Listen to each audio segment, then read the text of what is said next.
the Diablo game. Oh, Wonder What Mobile? Yeah, and it cost Upset a lot of people. Touchscreen, right? No, he goes, y'all got cell phones, right? Yeah, smartphone. Oh, y'all got cell phones, right? I like Really? I like watching NCIS, and one of the episodes we watched over the weekend, they got hacked, and so everybody had their mobile phones, and they had to put it into a Faraday cage, right? And Gibbs, the main guy, he had a flip phone, and it didn't bother him at all. Everybody's like, hey, use your phone. He goes, hey, I got a flip phone. I don't have to worry about it. So they all got their burner phones, and they all had flip phones, and they're out there like, hey, send me the GPS location. She's like, I can't do it on your phone. Like, They're so used to smartphones, and Gabe's is like, yeah, you know, he's always. So it's, and we've said this, and that, you know, iPhone came out in 2007. We're 11 years later. Imagine 5, 10 years from now. That was one of the questions I asked you guys on Thursday, was to kind of think, and out of curiosity, if you did think about it, or if you have thought about it in the past, what are some of the ideas that you have of where technology will be in 5 years or 10 years from now? I did think about this, and it's very difficult. It is. But holograms, maybe. We're going to start doing everything in VR. It's already starting to go that way. It is. So think of this 10 years ago. Could you imagine 10 years ago where we are today? With mobile devices, octa-core processors, and all these different, you know, remote tools and application development and just everything. It's hard to think 10 years from now. We literally have to just think on a creative box, right? Where, at what point, where will technology be? If you go to, I think I shared this, but Verizon has a new phone. Verizon, I think it's the red. The red Hydrogen 1. yeah, with the word grips on the side. Yeah, it's got I don't know if I even noticed that, but it's $1,300, which is $300 to $400 more than any other phone. I think the most expensive iPhone is like $999. Oh, it must like sense. The iPhone is $1,400. Right? Is it really? Is that the iPhone XS? XS with the 250, the largest drive? And we're talking. No, that's what the 64. Is it? Yeah. And we're talking $54 a month if you do their blah, blah, blah lease thing. But one of the big things we notice here is the battery, right? 40 hours of usage time. That's enormous. If we go back several years, the BlackBerry, of course, we talked about security and the biz servers and how we could, through a corporation or an enterprise, we could remotely administer those devices, which is why they were considered so much more secure, especially compared to Apple and Android years ago, where they didn't have a central security policy or management tool. But if you wanted to go BlackBerry, you could get 4 or 5 days on a battery and probably 3 days or so using it. I've got a Galaxy S3 watch. I have to charge it every night. And that's with me turning the brightness down and the volume off. Now I get emails and texts and all those things and notifications on it. So it's kind of always doing something, but I have to charge it at least every day in order to kind of keep it up. So in this device, we've got 12 megapixel. One of the things I noticed here, which Ryan just kind of said, is they have a holographic 4-view, H4V. Capture content isn't just seen, it's felt. From an exotic sports car's shine to the latest rays of the sun at dusk, H4V capture produces beautiful lighting effects with dynamic textures, glitters, and light shafts. Welcome to the end of flat content. Well, they're taking porn to a whole new level. They sure are. Now, I'm sure the description, if we were to read the description and go see it, would be like, huh? That doesn't sound at all like what you're talking about. But I personally, I'm curious to see what they mean by this 4-view or this holographic sense. They also talk about audio, right? The audio on my phone, it's horrible. I mean, it's got a little speaker at the bottom, and it's 1.5 years old. Hi, Jessica. Are you a Verizon specialist? Can you help me? No. My daughter just got a new iPhone XR, and the speakers are great on that. So does it have stereo? Yeah. Stereo then, so Yeah. 2 speakers, one Yep. top one. That's probably it. I think it's on top or bottom, or at least both sides. Like on mine, I got the speaker on one side and then the earphone jack Yeah. on the other side.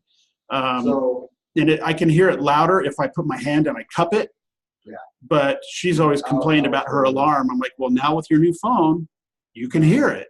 What was that, Brandon? No, because the alarm, I'm having issues with that. I've got the XR. Do you? Well, it does get loud. It comes in 7 colors, so that's cool. My wife and daughter like that. XR.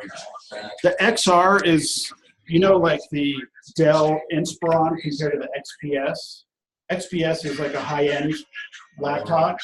The XS is the higher-end version of the XR. So it's got similar processor, but it's got like the steel instead of aluminum. Let's say this one's got the aluminum instead of the steel. That's what makes it cheaper. So, But the camera's a little bit less, but it's still a great camera. yeah. That's the main difference.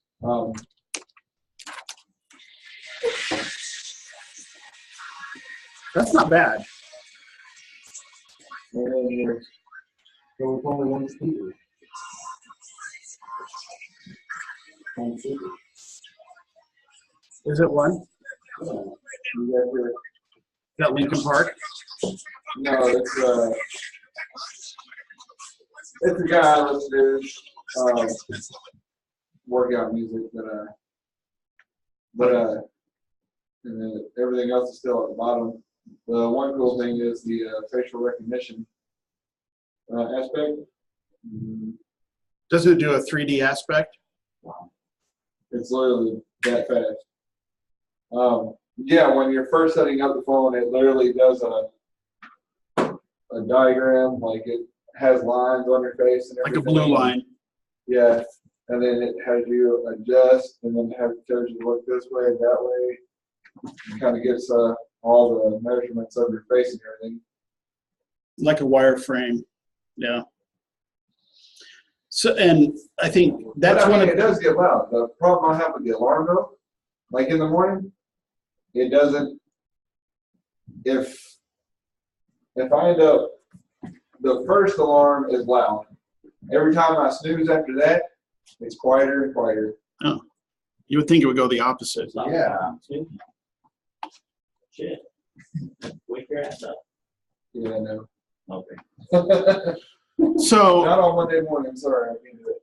So the difference so this is one of the newer phones. If we know anything about Red, which I did not beforehand, Red is a company that develops a lot of the entertainment movie devices to film movies and things like that. And so they're kind of making a breakthrough into the mobile devices as far as that goes. But this one we can see right here, it's got speaker at the top, speakers at the bottom.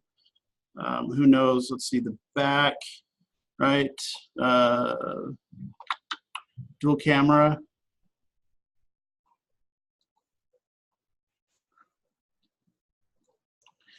So we're starting to see this. Anyway, what Ryan said reminded me of the hologram, that type of more of a 4-dimensional type effect. We are seeing, anybody have virtual VR glasses or have used them before? Yep. Right, with Samsung, they were free a year ago. If you bought a Samsung S8 or S7, you got a free headset or VR glasses. And they're actually quite cool because you can sit. Does anybody have a Samsung in here? No? You do? What version? That's 9 Plus. I'll bring mine in and see if they fit. Because I bought the old, because I actually got a whole set of goggles, and the problem was that the adapter doesn't fit the USB-C. That's a C connector? That's right, because they have the other micro. So I got to upgrade to back to newest one, which since I'm saving to separate the left, it's like you hold off until Christmas. So Sure. What is it that you're? The VR goggles, the I have Gear, the Oculus. the Gear Oculus. That's what I have for The the one that you Samsung. get with the Verizon phone is Yeah. the one I have. Like, Okay. yeah. Because before the company decided to go iPhone, I had a Galaxy S7. That's And what I my got wife has. The doctor glasses with it. I spent $100 and got the glasses, the Oculus Vision and everything. Is that what you're wanting? I have him at home. I was going to bring it in to see if he had a phone to hook it up on, but he's got a different connector on his. Mine has an adapter. Because I Does it? was looking at the Gear VR since they came through. Anyway, I was going to see if you haven't looked at him, I was going to bring him in because it's pretty cool because you're sitting on a couch and literally when you look to the left and the right and up, you see the fireplace, you see everything around you. There's 3D, there's games that are three-dimensional, you know, space. There's all sorts of apps and rides and things that you literally are very enthralled in this, in the event, and it's pretty cool. I won't be here tomorrow. I'll bring you Thursday. Anyway, if you haven't seen him, I was gonna bring him in. And Mine will actually, the one I got will fit his phone. okay, just had a, and you have to download. There's an app you have to download to sync and do those things. Yeah. What other ideas besides kind of the virtual or the holographic 4-dimensional? What do you think? Now we're just talking tech, not necessarily mobile. Implant.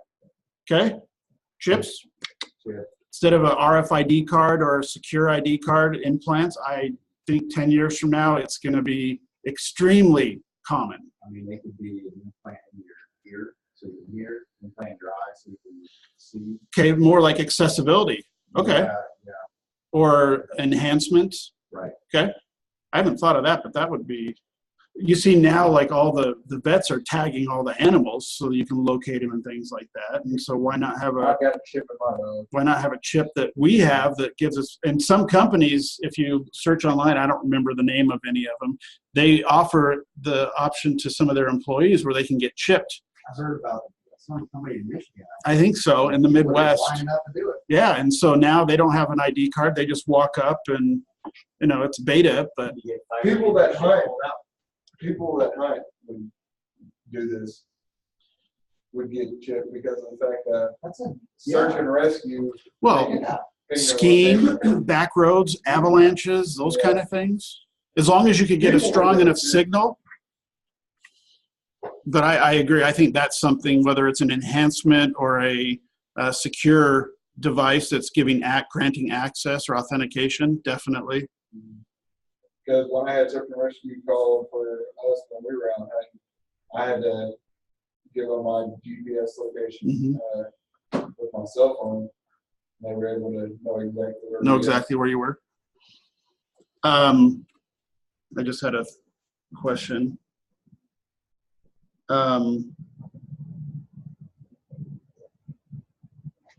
Now, as if we were to have technology like that, there's obviously the negative side of it. If everybody's chipped and somebody gets into it, then your information could be more accessible.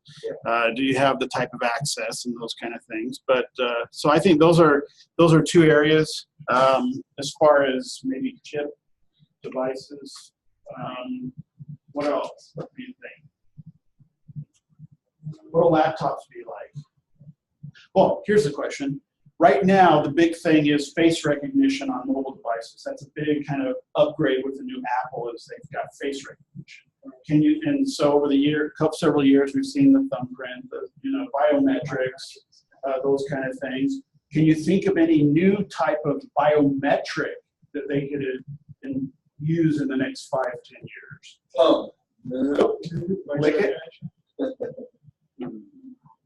Let me ask you this on top of that. Do you think that phones, because right now certain phones you can buy, accessories for them that will actually test biometrics and, salinity and those kind of things. Can you see phones in the future actually testing saliva or blood or hair or those kind of things?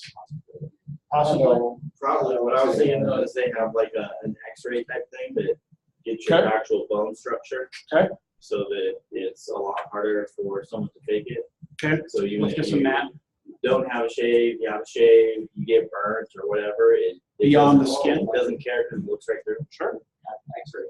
Getting into, so one of the companies I consulted for is an imaging company, and they use, if you guys are familiar with ultrasound, right? Oh yeah. When you have kids or if you have been injured, there's ultrasounds. You know, they're always a canonical space. That,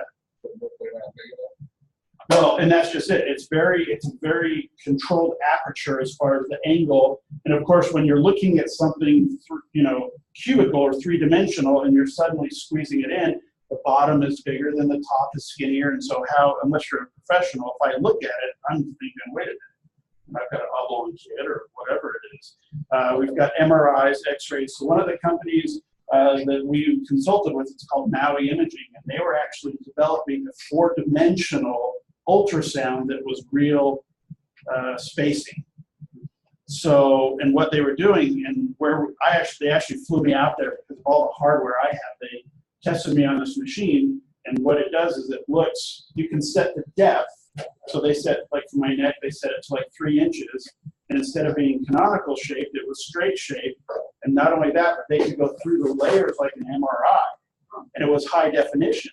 And the reason we were looking at it with me is because for neurosurgeons, when I had my 3 fusions, you know, they're sitting in there putting needles, and you know, it's a lot of nerves, and you know, they're screwing in, you know, titanium plates into your vertebrae kind of a thing. And for my doctor, when I had it, they would have to take a high-res X-ray, let it develop, and then move the needle, at least for the real precise stuff. Otherwise, he had an MRI type machine that could see real time. But for the real intricate procedures, he had to have that needle and take a snapshot, wait, and move it, snapshot of the X-ray, so it's real time, HD, move it, HD, move it, and then finally he would finish the thing. So with this device, they can literally hold it over your neck, move it around, and you would see real time the different depths and where these different pieces are.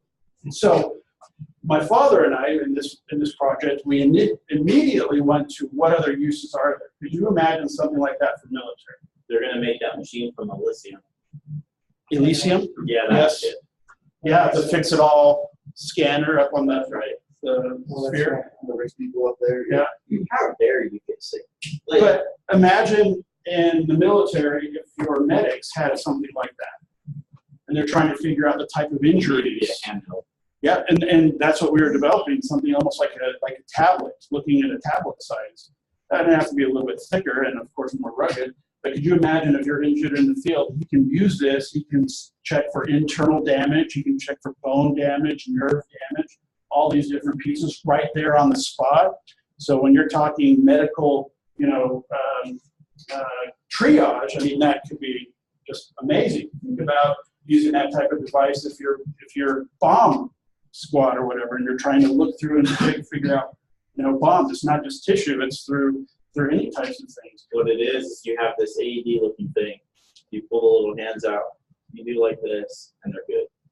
Just kind of, yeah. We actually looked at a vet, and the reason I brought this up is because it reminded me of the animals having their chips. We were actually looking at the veterinary purpose where if vets have horses and they're trying to check out ligament damage with race horses and those kind of things. You don't have to bring the horse into the vet and put them in this big device and, you know, tranquilize them so that they don't move. But now you could literally hold this device up to their legs and, you know, neck and those kind of things. So that's one of the things we were looking at. The company has raised probably $20, $25 million in their research. And the guy, his father is the one that developed it. He's a former Navy officer. And so he dealt with that in the Navy and decided to come up with this concept and kind of brought it to fruition. So that's one thing, imaging. What else can we think of? What about laptops? Thinner, lighter, longer battery?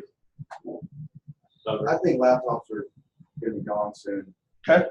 I think phones will have a projector eventually. You just project it. Built in? Yeah. Like the Motorola has a little snap-on. You can do a snap-on projector, snap-on speaker, but it's not built into it. That's kind of because you know with Galaxy OnePlus, they have a little docking system where you can just already have like a keyboard on that plugged up, but you slap it in there and it has like a Chrome OS system. So like he says, I'm seeing it where like phones are going to replace certain things. Yeah. Although this can be desktops or laptops, but yeah, like you said, because now half the kids don't shop one pair of laptops anymore. Yeah, I wrote a resume a couple of years ago on my phone with my keyboard hooked up to my phone. Yeah. And my phone putting the image on the TV. So it was like I had a computer, really. Didn't have a mouse, but if I need to do anything on the phone, I just use my finger, pointing where I need to go. They have a docking station. Samsung, it's a docking station that So it's like plug your phone into, has a USB port into it. You put in a USB keyboard and mouse into it, and it's got an HDMI plug in. You plug it in and to a monitor, and voila, your phone becomes a computer. Yep. And I also think the internet will eventually come from satellites. Okay. It'll be quick enough to, it just won't be an issue anymore. Right now, it's slower than anything you get. Sure. Eventually, people will stop caring because it's so fast. Well, and I think you and I looked at the 5G Yeah. in class. There's 5G. And so now with 5G coming out in the next couple of years, you're looking at up to 6 gig download speeds through your cellular network. Maybe it is 1. I knew it was gig something. I think it's symmetrical, 1 up, 1 down. Is it? Okay. We're so far behind the top that I can bring it you. Are they really? Yeah. Huh. I forget the phone that I looked at. There was, there's a new foldable mobile phone. It wasn't Samsung. It was a different, oh, this one right here. Yes, Google Feed will not show up about phone performance. Every morning. So we have a phone, and when we unfold it, it's the size of like a 7-inch or 8-inch tablet.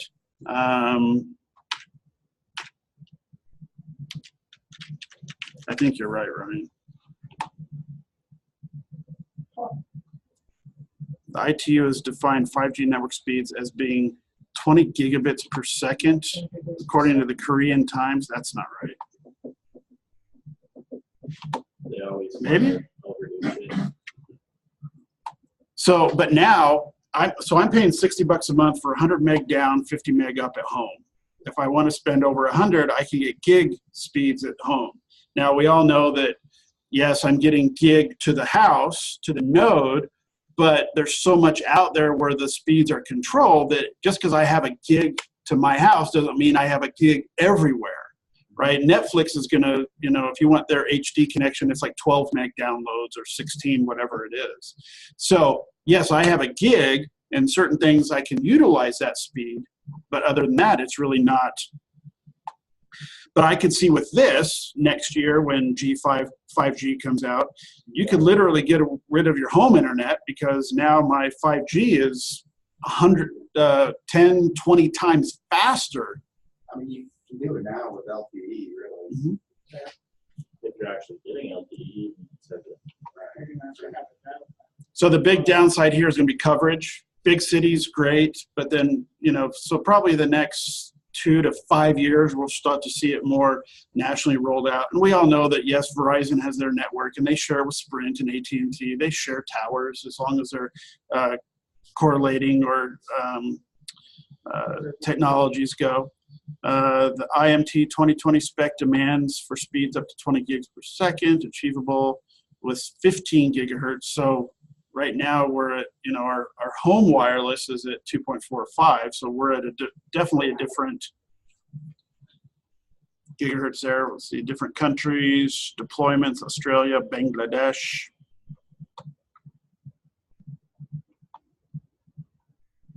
And we're still going to deal with, of course, all the different country things, but most of them look like as of this year, they're starting to put it out.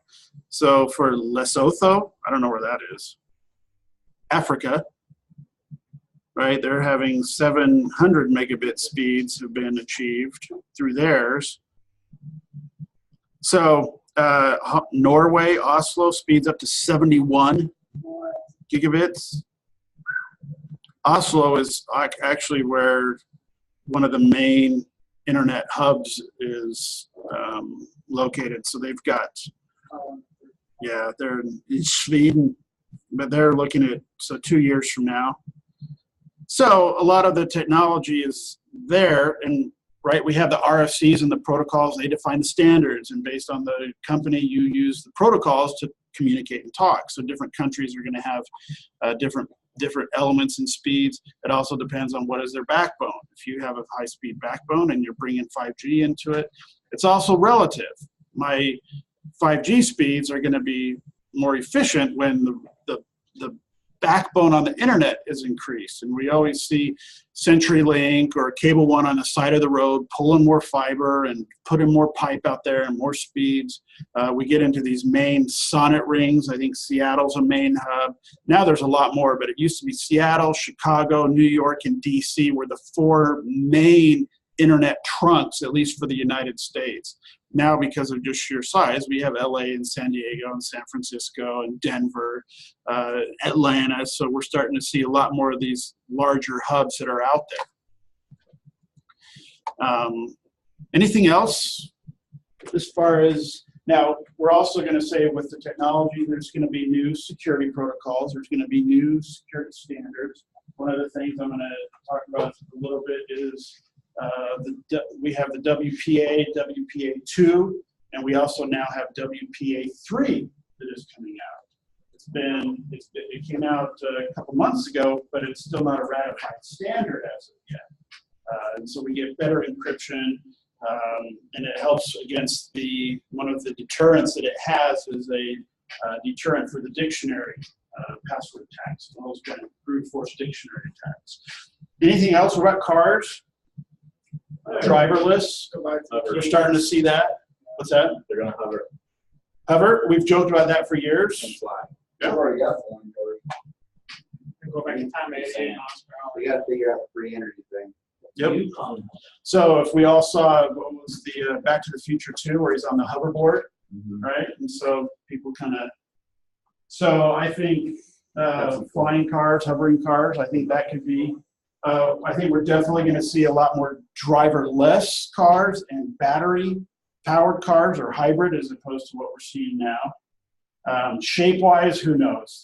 They used to be boxy and they went smooth. We're almost seeing the boxy come back. I'm sure they'll be smooth. And it's hard to say. Man, soon there's going to be no drop shit. If we were to go to the factories, there's a lot more robotics involved as far as build those robots. Yeah. Someone's got to blow that shit up. I'd like to see the internet be free. We pay for services on the internet, but general things like getting on Wikipedia or whatever, or just Google searches. That's Zuckerberg's already working on that. sure. Well, and we Zuckerberg's working on that to where it's satellites in the whatever, and they're throwing down internet. they've got Zuckerberg's wireless. always working on They'll that. have right now. They've got. I haven't looked for a couple of months, but they have drones that provide wireless access. Wow. And so depending on where the drone is, you can get access to certain areas. So now you're talking access in areas where you never would have any sort of things. But the last couple of years, we've seen the change from dish network, cable TV, satellite to as long as I have internet, then I can subscribe to Hulu and Netflix and Amazon Prime. So we're starting to see that shift. But I could see that happening a little bit differently. Like some areas now, not as much here, but like London and some of the others, they have free wireless like city coverage. So if you're in the city, it's free wireless access, at least as far as the connectivity goes, and then beyond that. I think we're going to see a lot more wireless as opposed to wired solutions as wireless gets more secure or can get more secure and protected. Anything else that really kind of pops or stands out? Now, we're putting aside that obviously chips are going to be faster, and more processors, and more cores, and larger hard drives that are. I don't know what's next after the solid state drives. Well, yeah, we might see a quantum computer. I think we could start to see those quantum mechanics, those types of ideas in the future. 10 years, probably, at least at an enterprise level. Anything else, Sam? Maybe CERN will find something out. The Large Hadron Collider. Yep. Hadron. Hadron Collider. Whatever it is. We're going to start developing more. Jobs definitely will change. Iron Man suits for everyone. What do you say, developing more? What do you say? Mars. Oh, Mars. I was waiting for you to say something about It could be. It's starting to get out there. Did you Well, know no, they've that already found jobs- water on Mars. That's where IP6 comes in, right? We have a planetary network, so the Mars network. or the Iron Earth Man network. suits minus the weapons in it. That's a crazy. education. You don't need a damn jobs, car. I Like, see get your where iPhone like, too. they're gonna start pushing more and more for, it's gonna be where at homeschool. I can see where they're gonna start trying to say where kids can do something from work. I also see where the jobs are gonna change, because I've already heard about lawyers telling their kids that there's not gonna be room for as many legal professionals in the future, because not information is gonna be there. There's several other jobs that's information based, where like, where you went to college for years learning stuff, you have instant access. So it's like, And you can pace it as long as we can learn to build the self-control. So my daughter goes to Rocky. She's a junior there. Rocky, this is the first year they've gotten rid of all homework. It's just testing and What kind quizzes. of amazing school is that? Because it's Got rid of based on homework? performance. They've been doing that. But this is the first year. This is the first year that there is no homework. Now, that is not good for my kids. All three of them kind of have the same style as me. I did all my homework because I didn't do good on testing, and that's how my daughter is. She can study and just struggles on the testing. And there's also 35 kids per teacher. It's a 32 to 35 student to teacher ratio at Rocky, one of the big schools. Obviously, I'm a Cowboys fan. Leighton Vander Esch, the linebacker. Huh? He got his first interception. He did, and he's actually rookie. He could be rookie of the year. They're still He just, saved the game on Sunday night against the Eagles. they're still just a one-star team. They are. I'll accept it. We've been out all season pretty much. The last 2 or 3 games, same hamstring as he's had off and on for 3 or 4 years. But when he's in, he's a stud. Yeah. But what I found out is he went to Salmon High School, and he graduated with 13 kids. And their school was 6th through 12th grade. And then he went to Boise. So I don't even think he played football in high school, and then got to college, did really well. Obviously now he's in the pro, just a stud athlete. But there was a 7-to-1 ratio there. So anyway, my daughter, we're looking at putting her into the Eagle Academy, and one of the things there is it is based on, not necessarily based on testing, but it's based on Other what you have downfalls. learned. What's that? It's certain downfalls that you might have that would keep you back in a regular Correct. school system. Correct. And so as long as if you can prove that you understand the concept, you don't have to do a lot of the other things. So you can learn in your own way. You've got mentors that assist you in everything, along with teachers, and you can, go at your own pace. And, if you're in a bad mood, you can go sit outside or do whatever you want to. And You can go to your safe place. yeah. And so that's one of the things that for her is an advantage, because one, she gets, all my kids, especially my daughters, have struggled in school because they get very embarrassed. And if they don't understand something and they go talk to the teacher, they're talking to the teacher in front of 30 plus other kids. The teacher says, hey, some teachers are not like it. Most of them seem to be, hey, I've said it 2 or 3 times, you got to figure it out. And they just let them go on their own, as opposed to, all right, come after, we'll do these things, or you need to go hire a tutor, or those things. So those are, yeah. But there's a lot, my older daughter dropped out of high school her sophomore year because of that. She would just get so far behind. She'd stay after school. The teacher was helping everybody else. There was no additional help. But the teacher's also in a situation where there's 30 plus kids and they have to, play the number game. Yeah.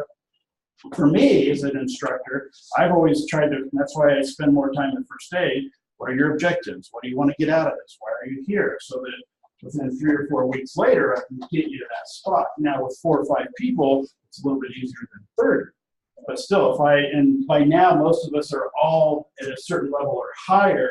But if I have somebody else in here that's brand new and, how do I help him or her learn as well as you guys, but not bring you guys down to kind of find this little medium. So, but yeah, I think learning will be very internet-based, very web-based.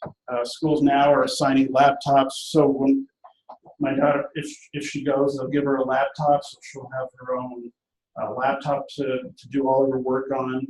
All the teachers provide all their courses and curriculum and study online. So there's really no excuse to at least not have access to the resource. Don't worry, I find one. Well, see, my kids like to learn. If they do it, they learn, they understand it.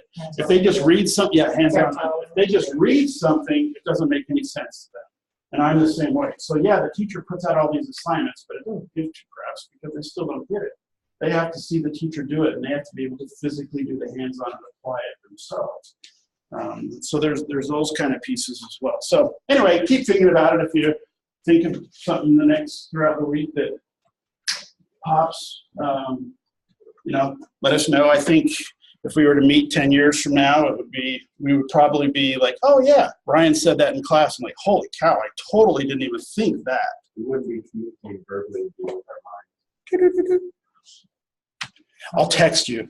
I'll message you. That's where it's fun. Is people like getting knocked out on their PlayStations and not waking up. The thing that's what's going to happen. We're going to have the little meth patrollers. Did you ever see SOA? Yeah, that's what I'm thinking about. That's the way. Dude, I wrote a paper on that at IPC Tech. And my English class over there, I did a paper on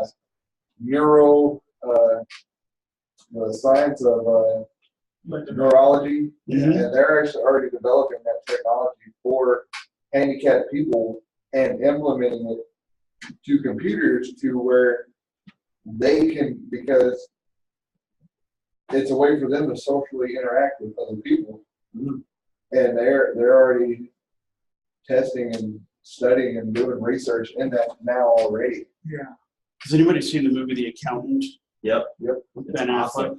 Awesome. If you haven't watched it, Kind of irritate when they erase his shit, but other than that, it's awesome. yeah.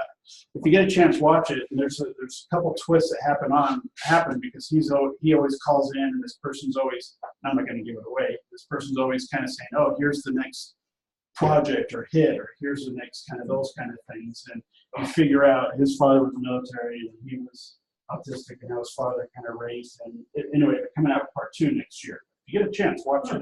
Parts of it are kind of slow, but at the end, you're kind of like, that was pretty awesome. It was a good twist. I like a good twist. Yeah. But I remember seeing it kind of like, oh, it's a little slow. Oh, this is good. And then at the end, I'm like, okay, that was definitely worth it. Anybody used like the Google goggles or any of those types of things?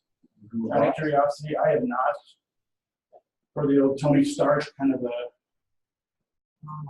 HUD displays in your glasses and those things. I just want one of the suits, just That would the be flying cool. portion. That's Just the it. flying portion. But a suit. All right, so wireless, encryption, threats, methodology, tools, Bluetooth, countermeasures. So I'm going to go through some of these pieces here. So let me ask you this.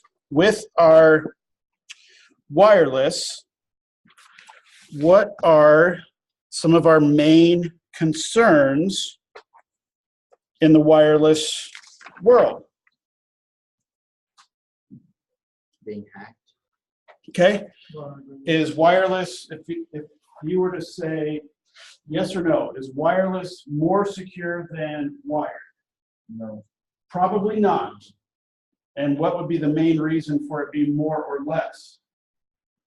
Connections you don't have to worry about physically plugging in. And how many Well, times? that and because of the fact you can actually, I can sit here and turn this on. I can disguise it as Leafbox's network. I set the password, and you happen to connect to me. I can see all your traffic Much easier because it's because not physical. you're not physically connected, plugged in to my phone. Yeah. And Yeah, it's, set up and the it's that easy road. because of the fact they have these as mobile hotspots now. So And you a get lot of Starbucks and the $5 coffee companies, even McDonald's, you can go to and you change your McDonald's and their Wi-Fi is free. Free, unsecured. and you're Wi-Fi. suddenly grabbing stuff. Yeah. So I think that's, now we've beat the dead horse as far as physical goes. And when we talk about a lot of these things in this class, Sec Plus, Net Plus, one of the big things is if they want to hack in, somehow they have to have physical access. And the wireless removes that piece. Now, a lot of times they have to be in close proximity.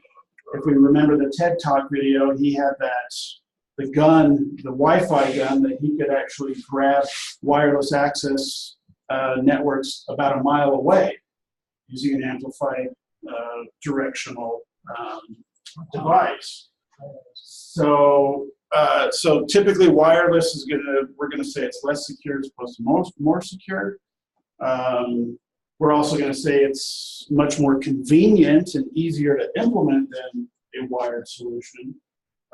Probably 8-10 years ago, when people are building homes, we're starting to see a lot of homes networked and cabled, as opposed to just I'm dropping a phone line here or there. I'm actually running Ethernet to each room into a central closet, those kind of things. And now we see all the Internet of Things devices, right? Your HVAC and your microwaves and all these things. 15 years ago, when I was teaching Microsoft 2003 server, I would say, you guys wait. Your refrigerator is going to have an IP address assigned. Oh, bull crap. There's no way. That's all we're starting to see now is now all these devices have some sort of access. And everything that we talk about that's good and positive does have a negative element to it. And we just have to figure out and understand those things. I have brought this up 10 years ago. If you had wireless at home, you could probably walk around with a wireless scanner, and more than half of those wireless networks were not even secure. Nowadays, you're probably 90% or more, if not all of them, are going to be secured kind of by default, as opposed to you could walk. I had neighbors that I would find their printer and say, hey, come talk to Kyle. I'll help secure your network. I only did it to people I knew. But, 4 or 5 people would say, hey, Kyle, come on over and, get it set up. So we've got our cellular mobile technologies, bandwidth, our SSIDs, access points, hotspots, SSIDs, so our identifiers, different frequencies, and then our different spectrums. Okay, so some of those things we hear a lot more frequently than others. Types of wireless networks, right? So we have extended networks, we have access networks with multiple access points, and we saw that in the Cisco, and I'll show a video in a little bit, that our Cisco access points can have a controller where we can centrally control dozens and dozens of these physical access points so that we have coverage wherever we are, but we have a single controller. Could you imagine going to the Orlando Convention Center where they've got 400 or 500 access points and you have to administer each one singularly or separately than everything else, as opposed to a controller for the main hall, Exhibit Hall B or Exhibit Hall C, and now you can start to manage those things. There are some, I don't remember the name of it, but we can download scanning tools that will actually go out and check our physical building structure, check current connections, and then it will help map how we want to implement and build our wireless access points. I'll stick with Cisco because that's what we kind of use a lot. Cisco wireless controller. All right, so we see there's a refurbished 2504. It's $1,000. Let's see, sort by price, high to low. I think I've had this moment. Oh, the silence of my memory of staying late. Oh yeah.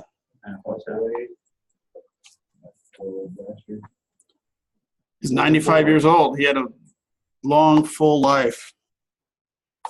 They haven't released how he died. I'm gonna go out on a limb and say old age. Yeah. Just saying, 95. I mean, if not, it was at least something else as a result of old age, pneumonia or something as a cause to it. All right, so right here we've got a Cisco 5508 wireless controller, 8 ports, almost $90,000. But we can see here that it can control up to 500 access points, right? So again, we're changing hats. We need to switch ideas. Instead of a small organization like this, we're thinking the Microsoft or these large entities or a campus type environment.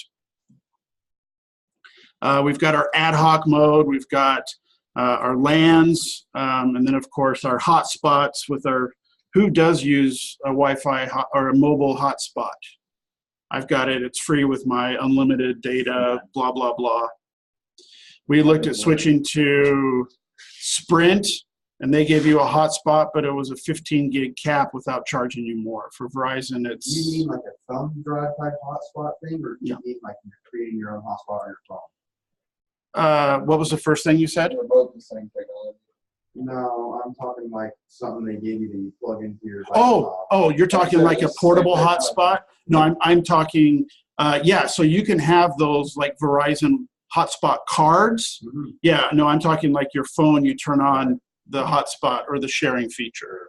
But that is something to consider, because if I don't want my phone to do it, I can buy a separate device. I know Stinker would use those as their backups. So every store had one of those in their networks, and if their CenturyLink or Cable One, whatever their service was, they had Verizon as a backup solution for their point of sales. Those, but yeah, I was meaning like your mobile device. I could, if my laptop is connected, depending on software, I could, as long as I'm wireless or LAN connected, I could set that up. That's one of the things Brandon was saying, is you could very easily spoof something else. And somebody's going to say, oh, I'm going to connect to Starbucks 2. Starbucks 1 is busy. Well, 2 is his device or whatever it is. And suddenly you're getting a lot more information than what you want to give.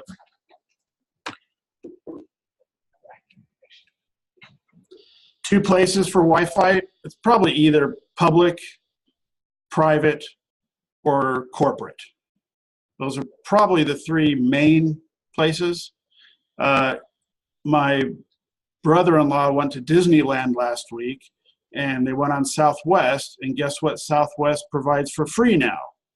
Wireless access. Before you didn't have your cell phone on. Yeah, exactly. Before, they would say, make sure your devices are actually set in airplane mode or physically turned off. So that's and I haven't flown in a while, but that's a nice, so his daughter watched Frozen. She's 2.5 years old. She watched Frozen the whole way home, and that was, how was your trip to Disneyland? I watched Frozen. That's all she said. So they spent $800 on Disneyland tickets, and she liked the movie on the flight home. Lots of different standards, A, B, G, N, A, C, with the different speeds, ranges, distances. I don't think for this you won't really need to know it. Sec Plus or Net Plus, you'll need to know some of those different standards. SSID, we have how do you guys use your authentication at home? Does anybody use the, it just slipped my mind, what's the button you push to connect? WPS. WPS, thank you.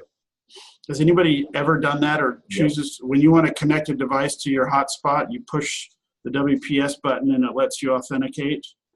I have done it, but it has been a long time since I have. But for me, it's like, here's my key, here's my access point.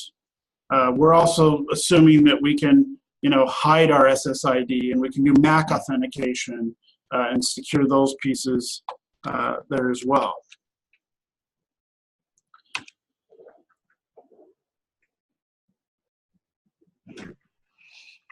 Who has heard of CSMA? That was the end of the question, but it sounded like. So who has heard of CSMA? Carrier Sense Multiple Access. There's two types. I have Carrier Sense Multiple Access collision detection and collision avoidance. If you take the Net Plus, you'll need to know that. I don't know if we had, I don't remember Sec Plus, but Carrier Sense Multiple Access, collision detection or collision avoidance. Now, when I'm on the wireless network, because I'm sharing that, what I basically do is raise my hand when I need to talk or send a wireless communication of some type. So I connect to the wireless access point, send my information, and then the next person, they basically get in line and they're going to send it, but it's only sending it one at a time. So it detects whether there's going to be a collision or not, and then it will avoid the collision. I've got a couple of handouts I'm going to give to you in a little bit. So there's one here on Carrier Sense Multiple Access.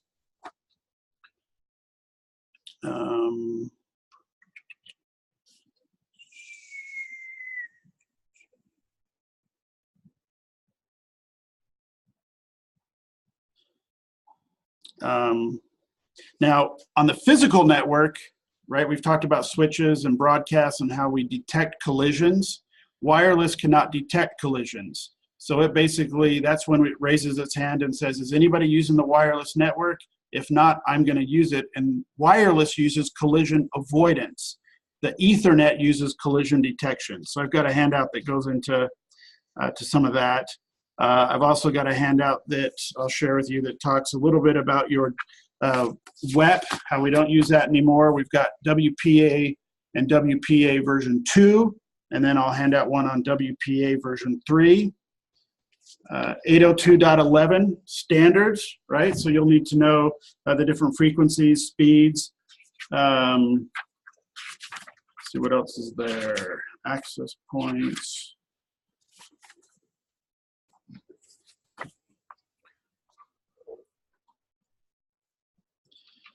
Who remembers radius? Ish. Ish, what do you remember about ish? Just the word. Remote authentication dial-in service. Where do I use radius? If you're going from one building to the next. Okay. And so it helps with the transitioning of wireless from one wireless access point to the next to help you keep a continuous flow. Whether it's a remote office, another campus office, remote users, and it's the radius is our central, the key there is its authentication. So I have my radius server, and so it can handle authentication from all these different devices, and then it will either allow or disallow access on the network. So radius is one of the solutions that they talk about. Think of it, and I think the example I've used before, you're an ISP. And as an internet service provider, I have two options. Do I say, you can subscribe to my service only if you use Apple XR and newer devices, and you're running Mac, Apple OS 10. Anything other than that, sorry, I can't provide service for you, because I can't deal with all the other authentication. If I'm an ISP, that kills the business. There's no way to do it. What I want to do is say, I don't care whether you're Windows, Linux, or Apple operating systems. I don't care whether you're mobile, tablet, whatever it is. I'm going to allow all these different device types, and my radius can authenticate all those different variations. And radius allows me to use the, remember EAP, Extensible Authentication Protocol. And that includes tokens, that includes Kerberos, my domain, that includes our smart cards, our secure IDs. So EAP extends the authentication protocol, and that's where that comes in. Bless you. Types of antennas, directional, omni, parabolic, right? Whether it's directional, multiple antennas are built in.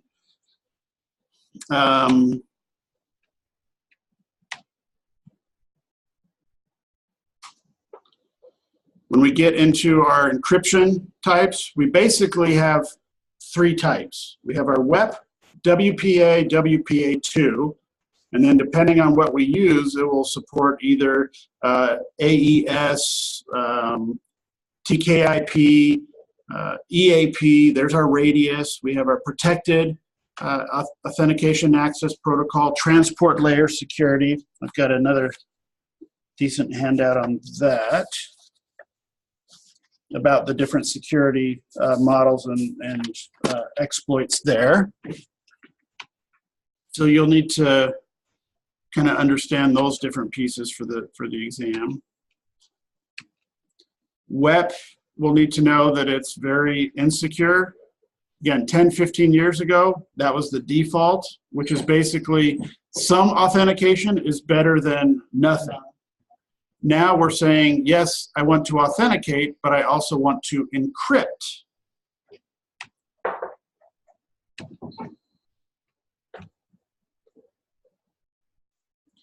We have the RC4, which is basically a 40-bit static key.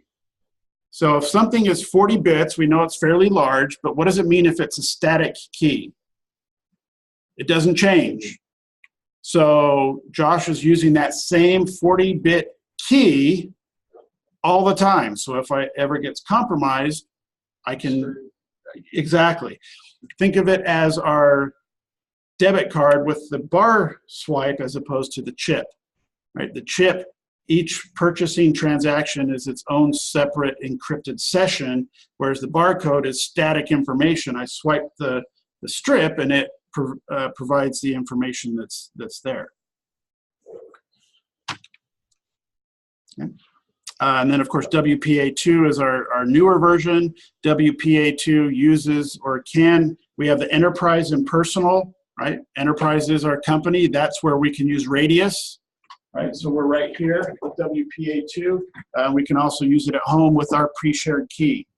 And then we can get into our 128-bit encryption as opposed to, and it's a dynamic key as opposed to a static key. Very good, thank you.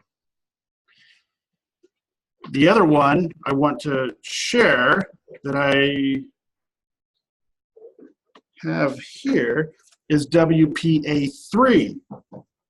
And WPA3 gives me a higher encryption, bit encryption, and it also helps with some of our brute force attacks and preventing some of those. It was basically introduced at the beginning of this year. So it is brand new. If you go look, there is not a request for comments. It is not a ratified standard, but it is now a concept or product that is introduced. Let's see if I go WPA3 wireless access points.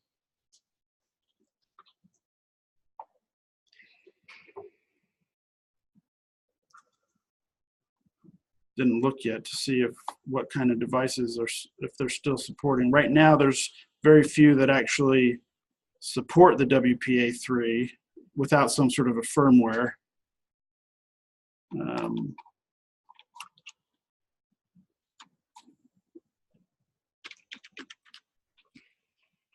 Hardware to wear.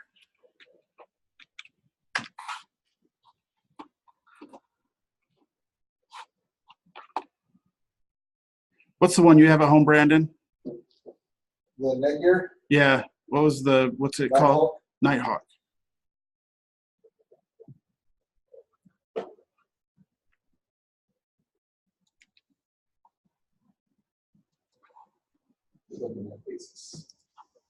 That's what was.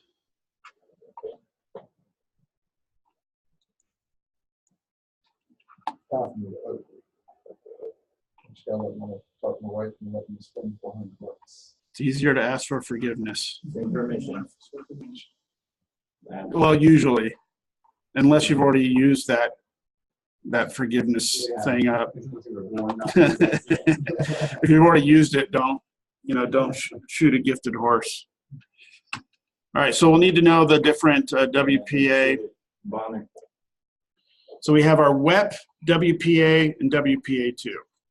Right, we have the different algorithms, whether it's the frame size, the RC4, TKIP, or AES, as well as the length of those particular keys. So we'll need to know those. WEP, the basic issue is it's been hacked. It's been compromised. It's just very insecure. It's better than nothing, but I think most devices now, I don't even know if they give you options for WEP.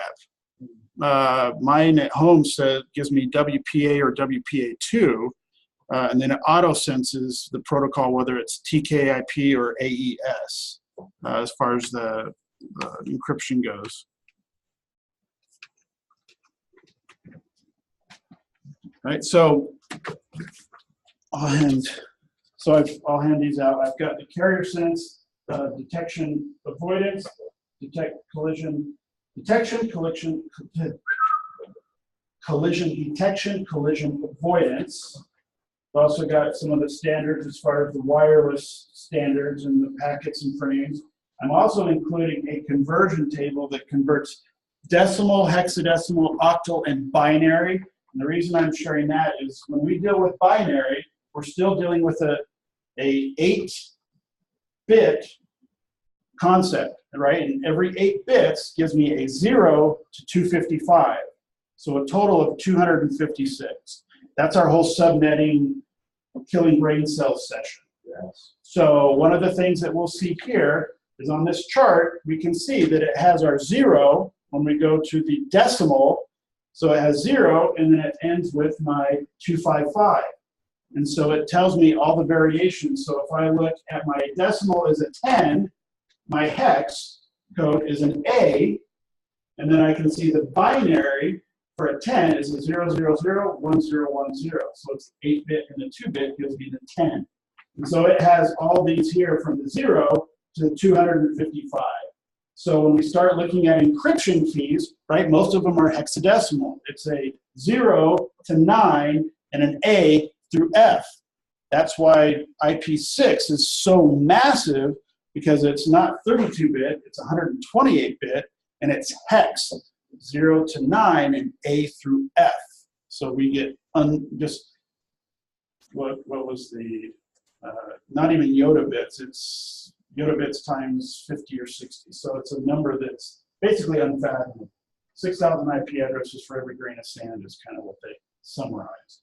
Whereas with IP4, right, we're dealing with either 256 with the Class C, and Class A is a little over 2 million IP addresses, dealing with the 32-bit binary, not hex. So that's in there, and that's just going to be kind of a nice little chart to at least look at and see. Again, these will be in my folder, so you can toss them after class, or just get into this to the Ethical Hacker folder that I send out. The one chart I gave you kind of has the binary, the hex, and the octet. Here's just another one that has, this keeps it a little bit more simplified as far as the different options go. And then the other one I'm going to hand you, here's the WPA version 3. So this talks about, and there's 2 different documents, but I stapled them together. So this will give you some help on what the new WPA 3 changes are. And it's not substantial, but it's obviously fixing some of those main security breaches and issues that we talk about.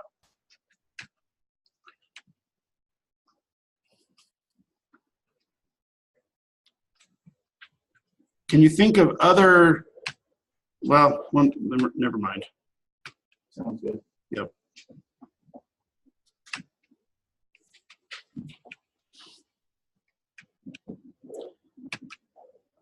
This slide here, this is something, again, we beat the dead horse. Most of our many problems that we have are because we don't configure it correctly, or we don't understand enough to configure it correctly, and by configuring it incorrectly, that means I put the wrong information in, or I don't put enough information in, right? So when we harden something, what are we doing? Putting information in. Changing the default. Okay, that's one piece. We change the defaults. What else can we do to harden a server, let's say? Restrict permissions. Okay, restrict access to the particular device, rights and permissions, access control lists. And let's say I have an email server.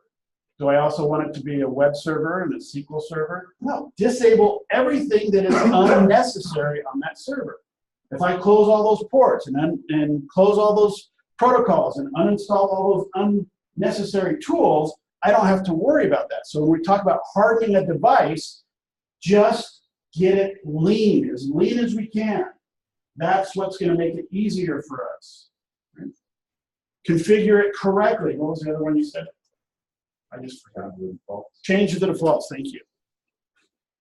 We also saw with all the different spoofing tools and sniffing tools, what do? They always first look at all the defaults. And you can download all the links as defaults, the Belkin defaults, and you just run them through those files, and boom, it's going to say, oh, here's all the defaults, usernames, and all those default passwords, and we're just going to go through and brute force it and, go through those first. Brian, the admin, is going to say, you know what? If people are going to come into my network, they're not just going to say, oh, let's do this because it's hard. They're going to say, this is the easy route. Let's try the easiest things first. So misconfigured access points. Again, we bring in our rogue access points and providing unauthorized access. ad hoc, that's what Brandon was talking about, where we set up our own access point. It's named almost the same. And maybe, I don't know, I don't go to Starbucks, but if you go to Starbucks and connect to their Wi-Fi, do they pop up a login page where it says, I accept ABC and will not do DEF, and then I approve? Do you have to go through and do that there, or do you just connect automatically? I don't know. I know McDonald's did that. There's always that splash page that says, and you have to say, I agree or I approve, and then it gives you access to their network. Hotels do it, all these different places do it. And not that we read everything, but do they? So we're going to see things like here, all you got to do is have the key and you're on the access point. So we don't have that additional layer that's going to help prevent, some sort of ad hoc connection. Honeypot, we're familiar with that. Denial of service, MAC spoofing, all these things become very easy. So one of the tools, we have our crack, one of the exploits. Jamming, right? I see more of this in the movies. But you can also set up your devices for where you can block and jam signals. I know certain, I'm assuming it's somewhat real, but when there are certain bomb threats, they will actually set up jamming so that they can't use some sort of mobile cellular connection. Yes? In Iraq, I can't remember what it was called, but it's this thing on our back. You do ID patrols, and it was just basically a frequency jammer. I actually walked up to an ID, saw it, buried in the bushes, and stopped my squad behind me and turned everyone around. And when I got out of range of this 5 meters bubble, it would. So there was a trigger man watching somewhere. And so your signal worked. Probably saying his F word and Arabic or whatever. And when I got out of it, it blew up and it knocked me to my knees. Saved my life. Wow. I'm happy to have that thing. And were you the only one that had it? No. Or did everybody? Okay. And it was a 5 meter. So, could you boost it more if you had more power? On and off. Okay. But a small thing obviously saved your life. Yeah. And so we don't deal with that here. Oh, Charles is coming in, let's set up a jammer. But military is definitely going to do it, bomb squad, those kind of things. I appreciate you sharing that. That's kind of scary, but helpful. Yeah. Small piece of technology obviously is saving lives. So cool, something invisible. Saved my life. Yeah. As far as protocols go, when you went out, did you have to test, make sure that were they something you plugged in and charged, or was it batteries? Do you know? I think it was on call, actually. But there's plenty of times where I get back from a mission, take my vest off and set it down and go to turn it off. Like, oh, forgot to turn that on today. It's already off. Was that before the incident or after? I don't remember. Sure. Well, a lot of it is the illusion of safety makes you feel safer. And here they've got half a dozen or so different jammers that we can use. Interesting.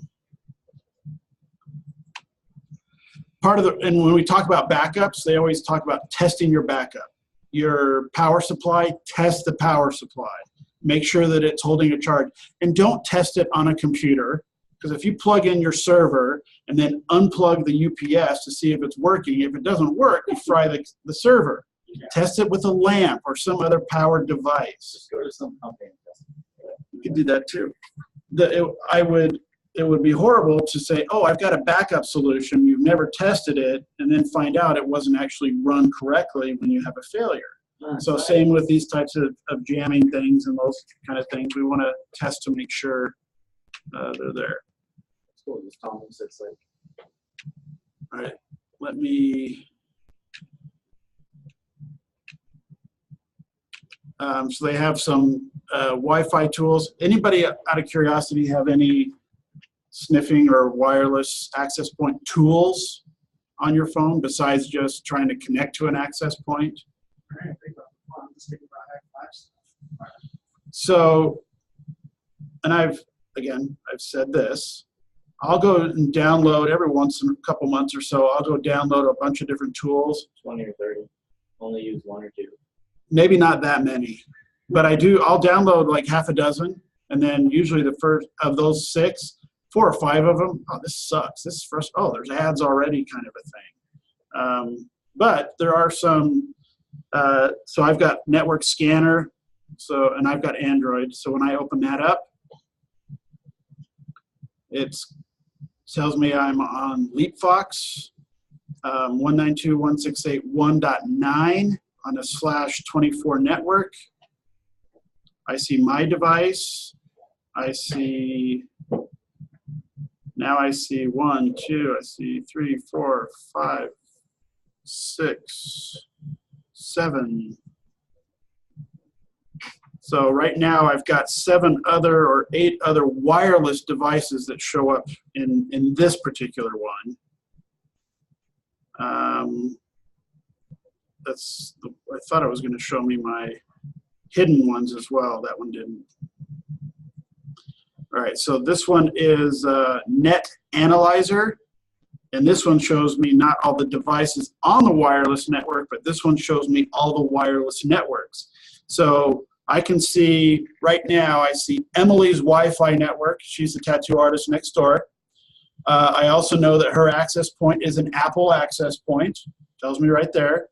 I can tell that she's using WPA2 with AES, and it's operating at the 20 megahertz frequency at minus 37 decibels.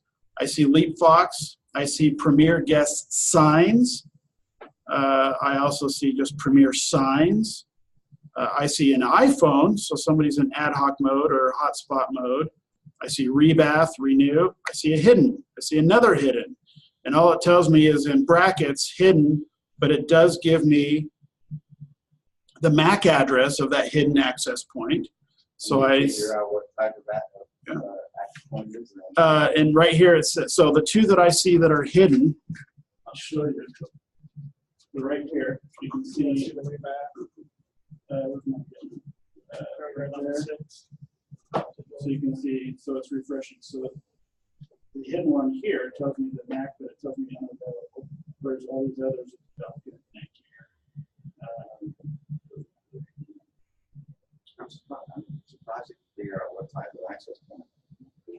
There's all sorts. Well, when we are in Google Chrome and we go to a web page, there's script in the background that is almost always seeing what type of operating system and what version of browser are you running, and then it will display the page dynamically based on your display settings, your browser. Is it Netflix? Is it Firefox or Chrome? And it also knows if you're Apple, Linux, Windows 7, Windows 10. So all those things are done through a script, so that regardless of whether I'm on my phone or tablet, the page displays correctly for those things. 15 years ago, that was very difficult to do, whereas now it's extremely dynamic. So that's a little more obvious to me, I guess, because you're making a request, you're already connected to the internet. Right. But just seeing an access point broadcasting, it can tell you that it's an Apple device. And I thought it might have been using the MAC address, but the hidden ones have the MAC address available, but it doesn't show there. It doesn't show the network or the type of device. Yeah, so I wonder how it knows that. Let's see what this one.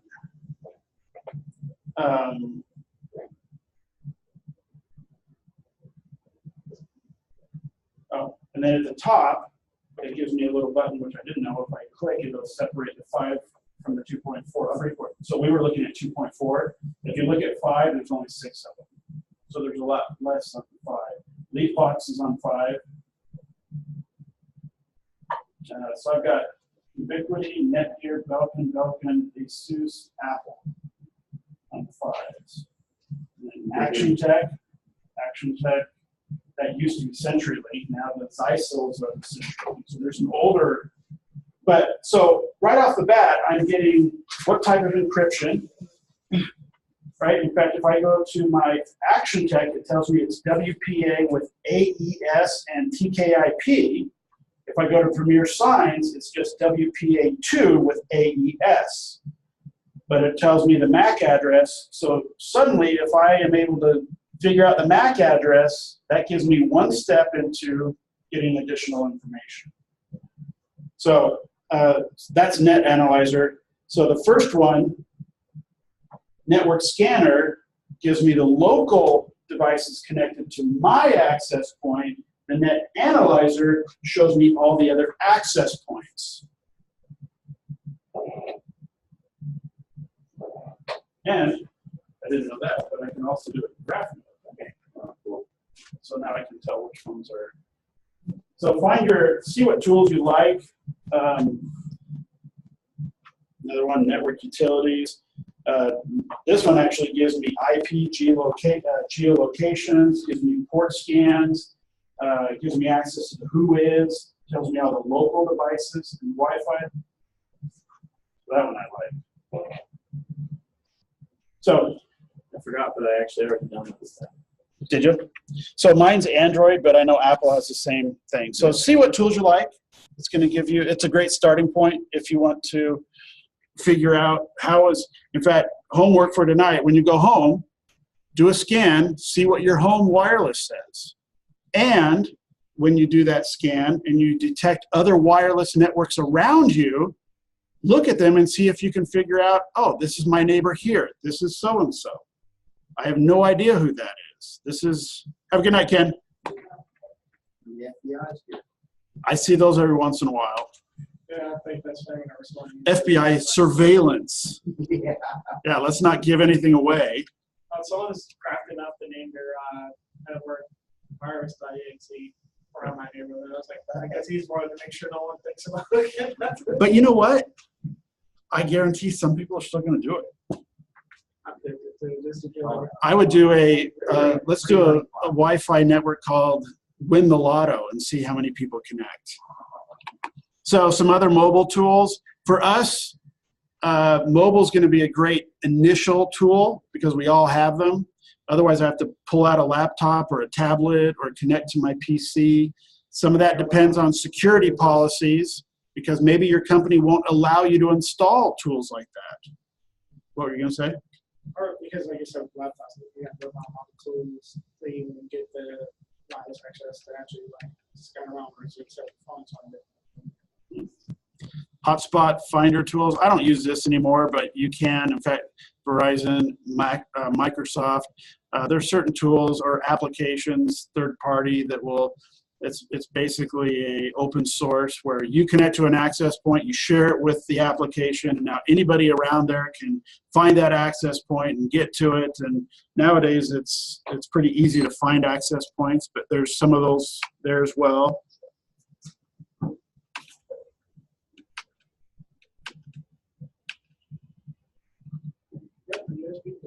Dongles. I like sniffers whenever I'm actually able to read packets. A bunch here. One of the things they do talk about is making sure you have the right hardware. I'll show you one little thing and then I'll let you take a break and then we'll get to the mobile. I've already gotten to some of the mobile. Let me see. Wireless.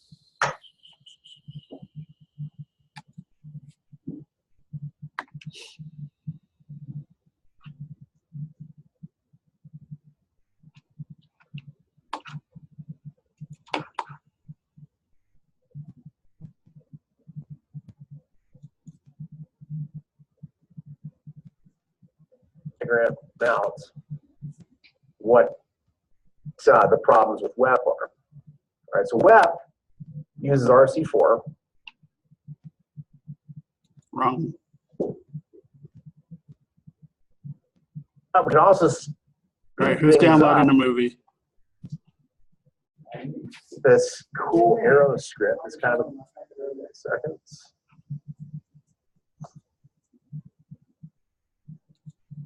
Key firmware that will attack this. And let's thought it was there. Anyway, he talks about having certain wireless card, a specific operating system for the router. Anyway, I'll let you guys take a break. Take 10, 15 minutes, and then we'll finish up and let you do the labs.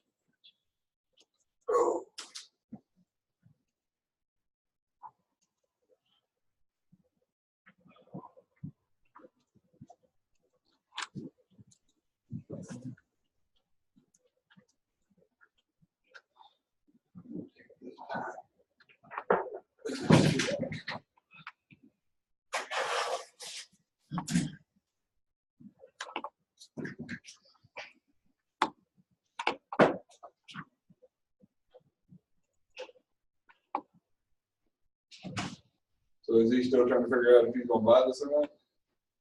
Oh, he already has, Um, like 2 weeks ago. Ken, yeah. He's gonna get and he likes it because he's familiar with the area. There's really no other training center in town. There's ExecuTrain, but they do very little. And he wants to get a national accreditation so that he can start accepting federal funding and grants and those kind of things, as opposed to just GI Bill, which was a huge step for us. But now, we get calls. I got 2 calls last week. Do you guys, have federal funding, or do you have, student loans that we can get through? Whereas now we can do that.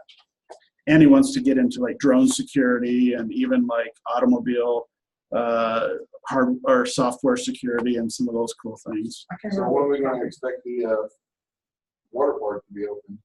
I don't know. I know that Scott was going to stay on for 2 months. Now he's going to stay on as a consultant for 2 years because the accreditation won't allow you to be credited unless your owner has been there at least 2 years. And so they realize they have to keep him on as a director or a managing partner so that his name is still associated. Otherwise, Ken would have to start from scratch. But he's a really nice guy. I've had great talks with him. I like Scott. Ken is definitely more business minded. He's already scheduled to have this whole place repainted. He's tearing down walls. The front area is going to get rid of those partitions and have them build a wall for the offices, just kind of improve the business presentation of it. So just a very different mindset. Scott's trying to train him on the sales and the Microsoft partnering and a lot of those things he doesn't know. Scott could probably try to sell condoms to a nut. He likes to talk. But Scott is also very sporadic. Yeah. He's you can tell because he went from doing computer repair and he got into technology. Now he's like, oh, I want to open an indoor water park. And this was he and his wife ran this for 10 years. So it's been around a while, but yeah, he's definitely more tunnel visioned. If you ask him to do something, if you don't remind him, and the other thing I've noticed that I'm used to it now is that when he's done talking, he's done. He just leaves. So I'll be talking to him and he's like, hey, like I was telling him about Garrett and his friend and that. And he's like, oh, thanks for letting me know. He just went back to I'm like, okay, I'm done. I'll see you Thursday. Yes, sir. All right. Good luck tomorrow. Enjoy your meeting. Oh, yay. I told a coworker I'm probably going to pack a 6-pack in the car. There you go. That way, when it's done, it's going to be beer 30. Just go get one of those big 44 ouncers and Go over Sonic. preload it. There you go. Do a preload. There you go. Have a good night. There you go. We'll see you, Brandon. To get on the internet, and I held up my laptop and I said, and I'm not plugged in. I don't remember what she said, probably something like, that's nice, dear. So I log in, I open Internet Explorer, which was about the only browser back then, and bam, there's the homepage. I lifted my laptop in there, I go, I am on the internet. And I literally ran to every single room of my house, going to a different web page for each one, and I would scream, I am on the, all over the world. I do the same thing. Yes, what I mean by that. Well, there's wireless until I opened the book, right? Points, in essence, revolutionized how we operate as wireless networking. As we continue through the devices of our network infrastructure, we've already taken out the switch and the router and another nugget. We're going to focus in on the wireless access points, controllers, and firewalls that make our networks what they are. Well, let's start off with the wireless access points because I'm still buzzing from that technology. So wireless access points, in essence, translate your wired network into airwaves. And they are amazingly complex in how they do that. I'll never forget the first time I taught a CCNA wireless class. I was already a CCIE. I was kind of like, yeah, it shouldn't be a problem until I opened the book, right? I was like, wow, there's a whole new world. And that's why there is a whole other certification track. We're in CCNA routing and switching right now, right? There's a whole parallel track sitting right next to us that goes through wireless associate, wireless professional, wireless internetwork expert. I mean, you can go all the way into this technology because you are in a whole new world of managing the unmanageable. What I mean by that? Well, there's a movie back in the 1980s called Pump Up the Volume with Christian Slater. I just remember that, where he ran a pirate radio station in his dorm room in college, right? And he got busted because the FCC said you can't do that. You can't broadcast on airwaves that are considered regulated. But the FCC also said, and I'm talking about an American institution that governs the radio frequencies, and there's different institutions all over the world that do the same thing. The FCC has what they call the unlicensed band. They are 900 megahertz, 2.4 gigahertz, and 5 gigahertz, which should be familiar to you, especially if you come from back in my day when we had cordless phones. Man, I feel like I'm dating myself right now. Remember when cordless phones, I'm not talking cell phones, I'm talking cordless phones, right? First came out, you had these 900 megahertz phones. Now, the beauty of these frequencies is, first off, the lower frequency. This is, by the way, megahertz, like less than a gigahertz. And then you have gigahertz as you go down. The lower the frequency, the farther the range can go, but the less bandwidth you have, right? There's a good principle to embed in your head. The higher frequencies, for instance, 5 gigahertz, you get more bandwidth, but not as much range. And by the way, 5 gigahertz is currently the darling frequency of the industry. And I'll explain more about that in just a second. But when I say managing the unmanageable, FCC has said, well, we aren't going to manage these. We're not going to govern these. So anybody can do whatever they want. So the wireless network that you set up for today may be interfered with tomorrow by some neighbor company who builds a building right next to you and puts up their own wireless network. So you're kind of playing this game of like, okay, well, we've got these airwaves and anybody can come in and interfere with it, and that's okay, as long as they're not being malicious, like using equipment that goes beyond the power that the FCC has governed these devices should have, which as long as you're buying them from legal areas, the power shouldn't go beyond it. You have to come in here and ensure that all your communication happens over these unmanaged frequencies. We use primarily nowadays the 2.4, I got a little decimal right there, 2.4 gigahertz and 5 gigahertz spectrums for our wireless networks. This is the frequency that the wireless access point broadcasts on. Now, you can buy wireless access points that are one or the other, like there's a wireless access point that only does 2.4 gigahertz, and there's a wireless access point, actually I haven't seen many of them, but they have them, that only do 5 gigahertz, and then you can get some that do both. You see all these different antennas, some that can do 2.4 and 5 gigahertz at the same time. Now, 2.4 is the one that took the world by storm. A lot of reasons for that. One, it broadcast further, the chips were cheaper to produce, and when it came out, it was like, I mean, it was the cat's meow, if I can say that. Everybody bought into wireless, and they equipped all their buildings with this 2.4 gigahertz space.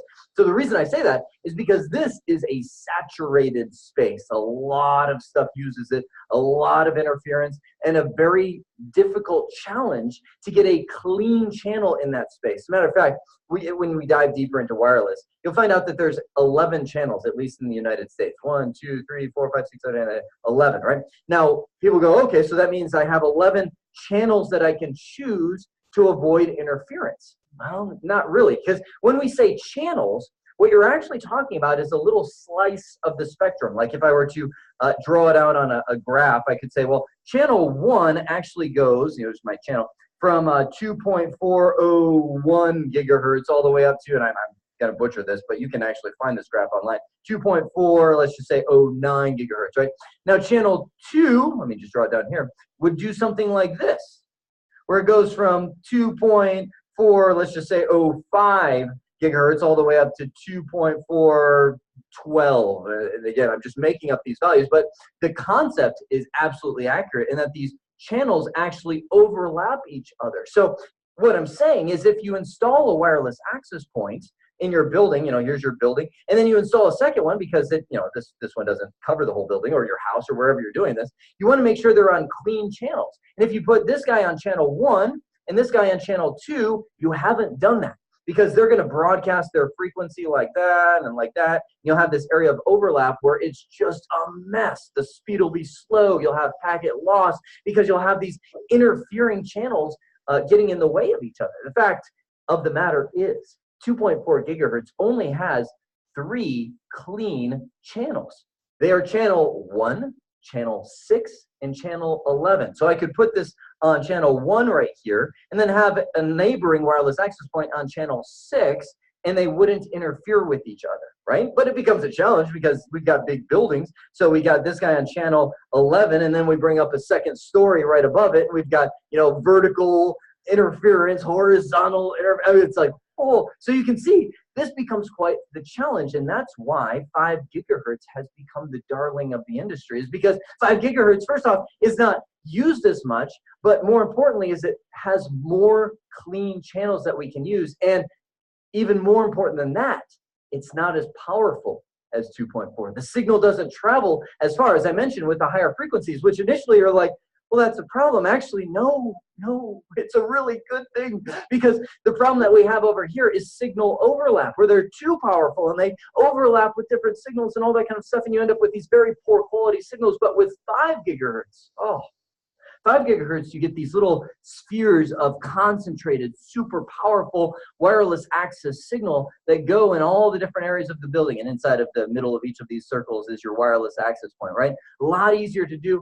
You can control the power, you can control the channel to get that clean signal. So what you'll typically see in a building design, man, I'm getting a whole leg ahead of myself right now, but hopefully this gives you a good idea. You'll see some of them that are enabled for 2.4, which do this big sweeping signal. So it gets into the hallways, it gets into the break room, it gets into all these areas where, yeah, wireless access points is, or wireless access is needed, but it's not like, oh, this is driving business. This is like somebody walking on their cell phone surfing the web in a hallway, as they're walking or something like that. Okay, 2.4 is fine for that. But in the concentrated areas, like if maybe a school classroom where the students are doing online testing in a lab, or maybe an area where they're streaming a video stream, a thing like that, the company meeting online or something like that. Okay, that's where we need the concentrated 5 gigahertz spectrum.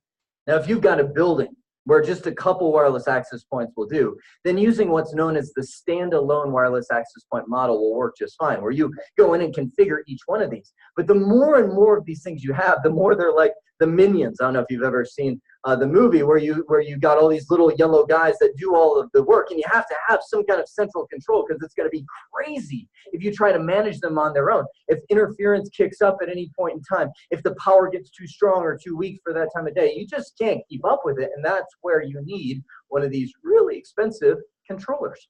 Now, this device looks like it just has ports for 4 wireless access points. That's not the case. This thing can control 10, 20, 50 different wireless access points. You just plug it into the switch, right? And the switch connects to all of them, and this is kind of like the overlord that comes out and says, okay, I'm watching these signals. I'm making sure that I'm adjusting the powers and the channels as needed in the network. And they also do things like auto configuration. So you pull one of these things out of the box, plug it into the network, it detects the controller and automatically adopts the common configuration that your company has. It's not uncommon for a building, a large building, to have 100 wireless access points, and it's just unmanageable without some level of controller. So back to our icons. When you're drawing wireless access points on a network diagram, Cisco uses symbols that look like this, a little square with squiggly lines representing the radio frequency going across. Sometimes they'll actually use that wireless access point image, which I like a lot better. I don't know, it looks like a piece of cake or something like that to me. So I just call this the better WAP. And then over here on a network diagram, you'll have one or more controllers. A lot of time you'll want redundancy inside of your controllers, because if one goes down, you don't want to lose the wireless network. So throughout CCNA routing and switching, you'll see wireless pop up, but it's more of an honorable mention. And just note that it is out there all over the place, and there's a completely separate certification track that focuses just on wireless technology. Okay, that explanation took a little longer than I thought it would. So let's break off firewall and IPS into another nugget. For now, we have seen core network infrastructure up to this point of switches, routers, wireless access points, and controllers. I hope this has been informative for you, and I'd like to thank you for viewing. All right. Oh, we don't see. Yeah. Anyway, I like his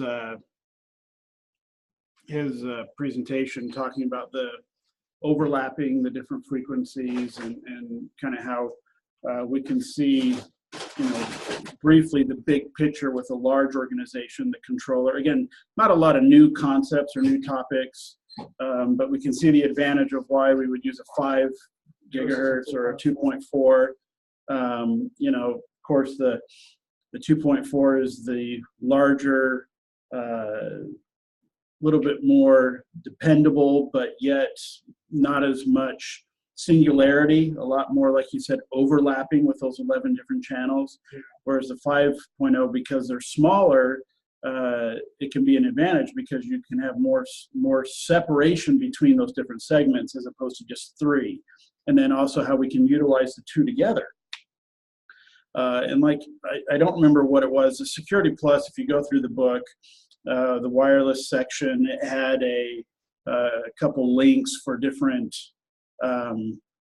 applications you could actually install, and one of them actually maps your physical structure. And you walk around and it will detect wireless signals and tell you physically, this would be a great spot for this access point and this frequency, and put these here. Let's see.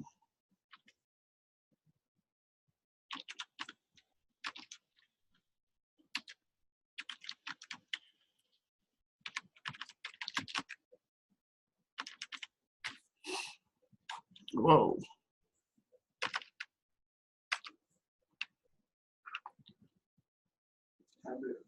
The heat map.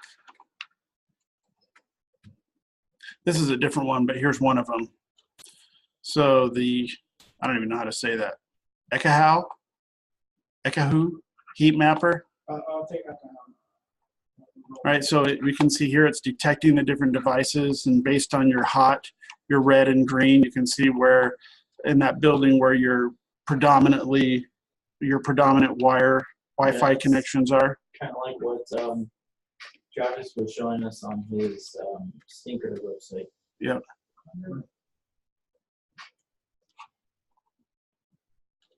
Yep, just kind of similar to that. So now we can figure out where we want to place it. And there's a different, I forget what the other tool. So here's another one, mapping tool, Tableau.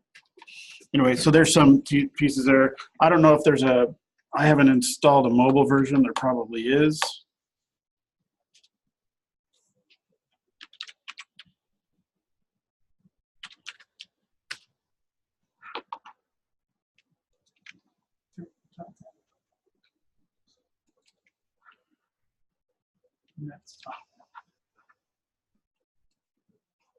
Network mapping.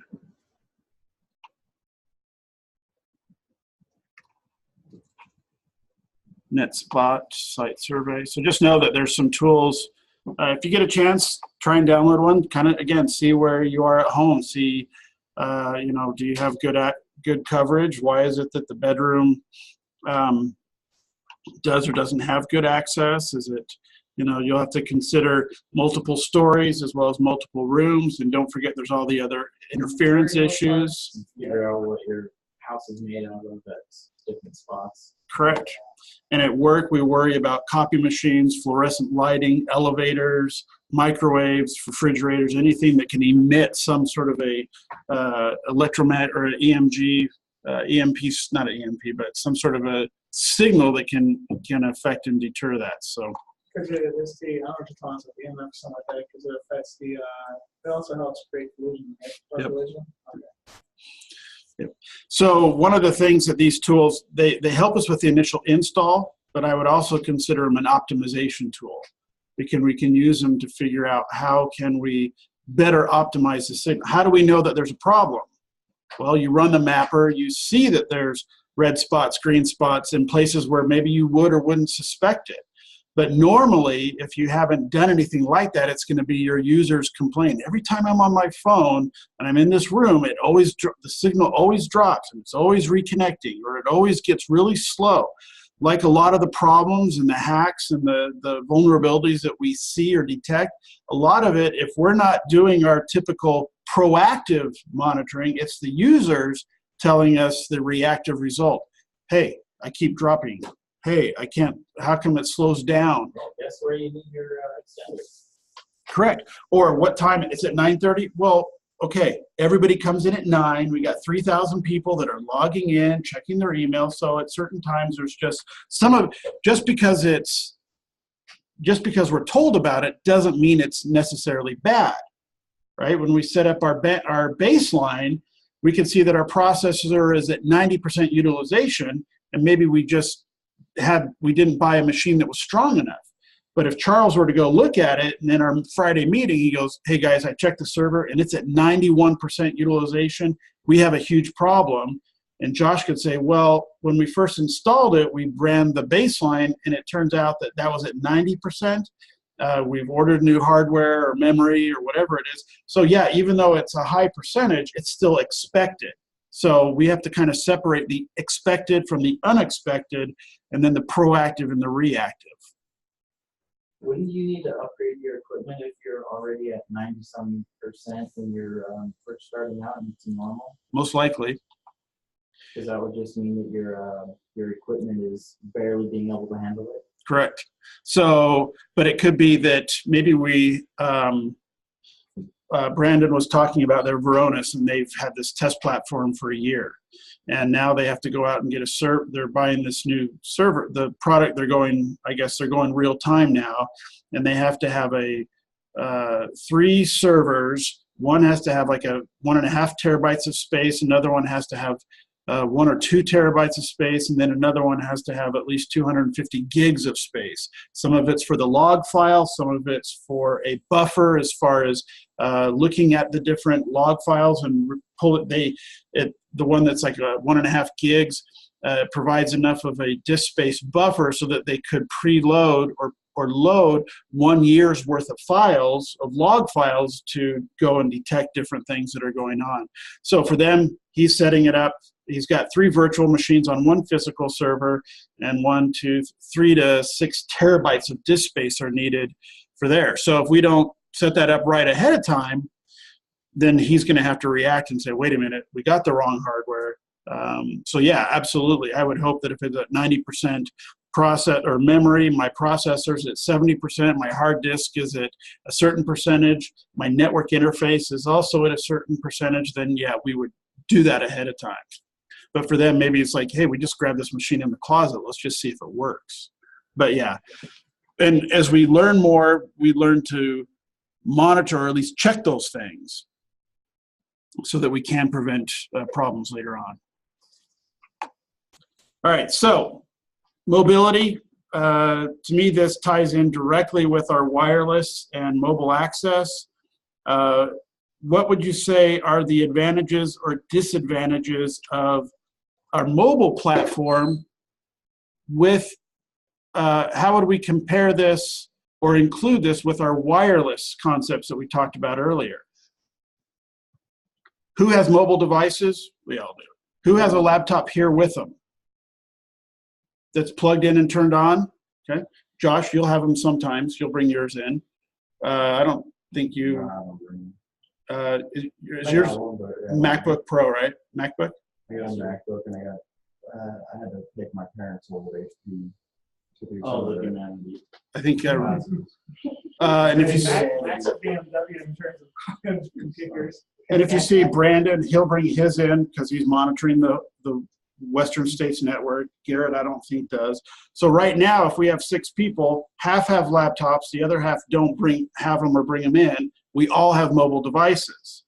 So what kind of things that we have to worry about on the wireless network do we also have to worry about on the mobile?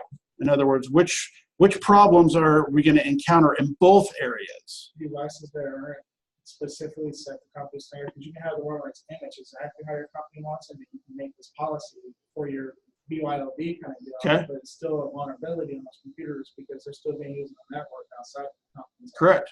Some of it is outside of our control. Yeah. So when Ryan goes home with his laptop, I give him 5 steps.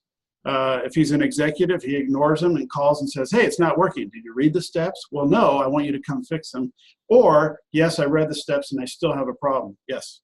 I was thinking about this the other day. Has there been any instances of cellular being hacked? Like, you know, Like actual Verizon. yeah, like someone's phone to the tower. But that's your GSM, USDM kind of thing. I'm sure there are. Because there's a bazillion connections to those. Correct. That's what I was saying to go. We're pulling more and more data that way. I'm pretty sure someone's already like, can I have like as soon as 5G happens and everyone gets dependent on it, someone's already got a button set up just to. Yeah, everyone's hacking the wireless and the wired stuff. But what about the cellular stuff? Is that being hacked? Okay, so that's a very good point. So on the mobile side, we don't just have to, so our mobile devices, and I know all of us do, we have our wireless connection and we have our mobile connection. Yeah. Your laptop is only going to have the wireless connection. So the problems that we have on our laptop on the wireless side, I kind of say or would think that on the mobile device are going to be very similar, right? People can still install malware. We can still do ID10T errors. We can still have Trojans and phishing and vishing and all these different things. But the mobile side introduces a new problem that we do not have typically on the wireless. Because you're right, when we're dealing with our phone, right, if we're connecting to our WAP, there's one connection, and then we're connecting to our Verizon, so we have that connection as well. The company might have certain policies, right? We have network access policies where we can say when you connect, if you don't have the right versions and softwares and updates, I'm going to quarantine, update, and try again before I give you access to the physical network. Here, we're kind of, some of this is out of our, well, a lot of this is going to be out of our control. We're just hoping and expecting that Verizon has things set up correctly to protect us. So we have this other extension. How many of you guys connect to the wireless and disable your mobile? I never do. I don't have a jack plan. Okay, so that would be a non-issue for you, right? If you're going to get mobile, if you're going to get data, you have to connect to a Wi-Fi. Right. Okay. But most of us are not going to say, oh, I'm on the wireless network, let me disable my mobile connection. Most of us are going to say, oh, I've got mobile, and now I'm going to enable or at least use my wireless. In fact, there's certain features that you, like on my phone, sometimes if I've done some stuff like that, like for the precise GPS locations, I have to go and enable it on my phone. Otherwise, it won't detect within a certain, it won't get as close as we can. So I'll have to have like my GPS enabled, and I'll have to have wireless enabled, and I forget the different settings if I want to get that precision. So researchers uncover, this is June of this year, against LTE network protocol. 5G is going to be cracked first month. A team of researchers discovered some critical weaknesses. LTE long-term evolution is the latest mobile telephony standard. All right, have a good night. Used by billions of people. No thanks. Wow, we're covered in it. Okay, well, see you, man. Stay warm. I just got off some sugar. I know. At least he's not on his motorcycle. Yeah. Did you happen to look in to see if your phone has the FM I did not. receiver in it? I want to say it does, But but that's Charles too, because he got a Samsung. so here's some heat maps. Let's see what this heat map, 4G heat map, created beautiful idea. So this is London.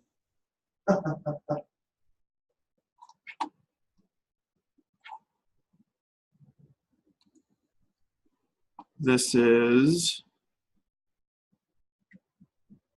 Italy somewhere. That's England as well. This is Nairobi. makes me just continue to think that eventually the internet's coming from satellite, and the whole continent will be covered completely, just like DirecTV Sure. covers the entire continent. You know. And then you're going to have certain gateways that allow protocols to communicate with other protocols. So now, even though you may have certain areas with LTE or G5 or wireless, now these gateways can take one protocol, translate it so that it can communicate with another protocol. So this is AT&T's, let's look at this. So here's AT&T January 2011. So let's look at AT&T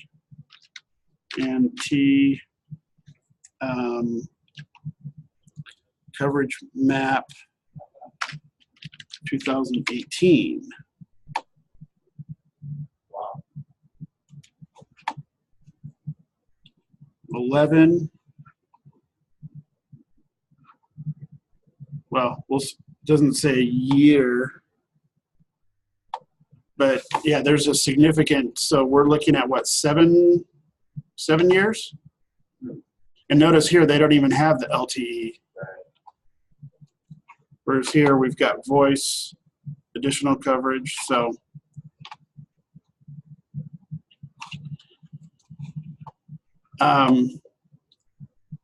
we can, and we've, well, authentication. Are we installing or downloading the right apps or digitally signed apps? I think you've also, we've also talked about whether we're going to root a device or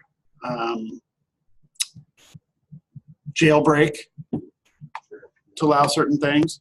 So this is kind of what you were saying. We've got our device and some of the, we still have browser attacks. We still have our texting and then all these different apps.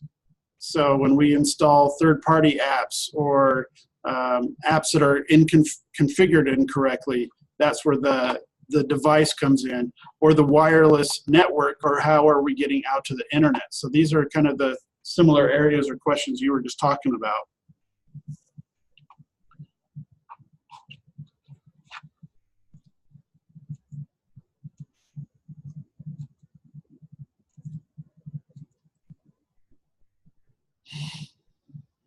Mobile, it's easy to just walk around with a mobile device and detect and survey. Typically, so we've got financial, data theft, corporate espionage. I'm impersonating, right? Brandon talked about creating your own access point with your own names at Starbucks. And then we still have bots, okay? Because those are typically dealing with our browser and the web. So 1.5 million maliciously installed applications.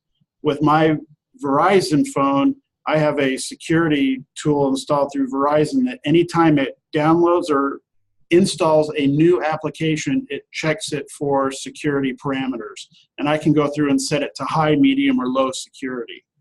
And then mobile banking Trojans, 20,000.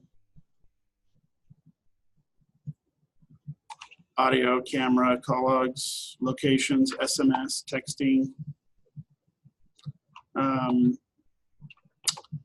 Malware, data tampering, losing data, okay, all things that we've dealt with. Sandboxing, weak device encryption, operating system updates, jailbreak or root. Again, physical access, physical attacks. For me, I have my Bluetooth enabled only because it can connect to my watch or headphones. Otherwise, I would always have it turned off. Right. Jason showed us a video of some Bluetooth virus. Yeah. Called, I don't know, you don't even have to connect to anything. It's just one Bluetooth phone to another. Correct. And in your pocket. You don't even have to be, you doesn't have to be on. Not, well, Bluetooth has to be on, but you don't have to be like currently using your phone or anything. correct. And with Bluetooth, you're limited to about 30 feet. Yeah. So it's not like your NFC where you have to be within a few inches. Well, the first thing I thought about when watching, I was like, oh my God, air quotes. Yep. That's just, this thing's Yep. going to spread like crazy. I'm surprised that everyone doesn't have it by now. It was called Blue something.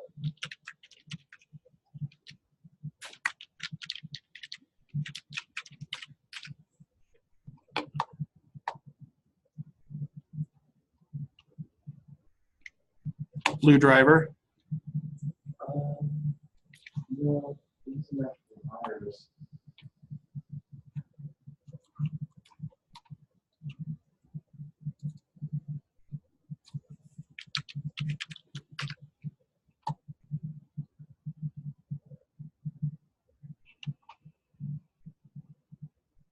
Blueborn.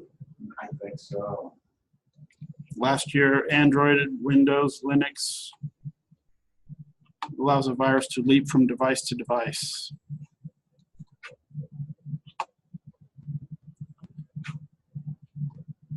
Yeah, and I think now the standard is Bluetooth 4.0.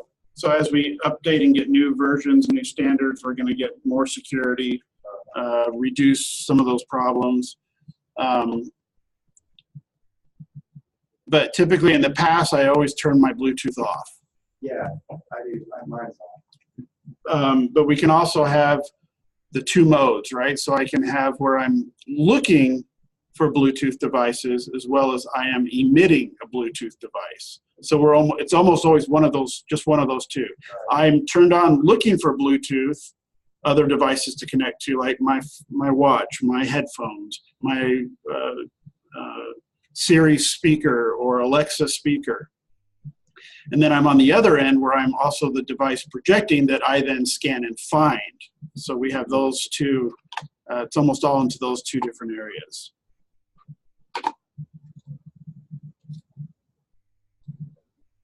App stores, Apple's pretty good about it. What do you think about Bluetooth speeds? I do, but I forget. Bluetooth. It's a few megs. Oh, that's it.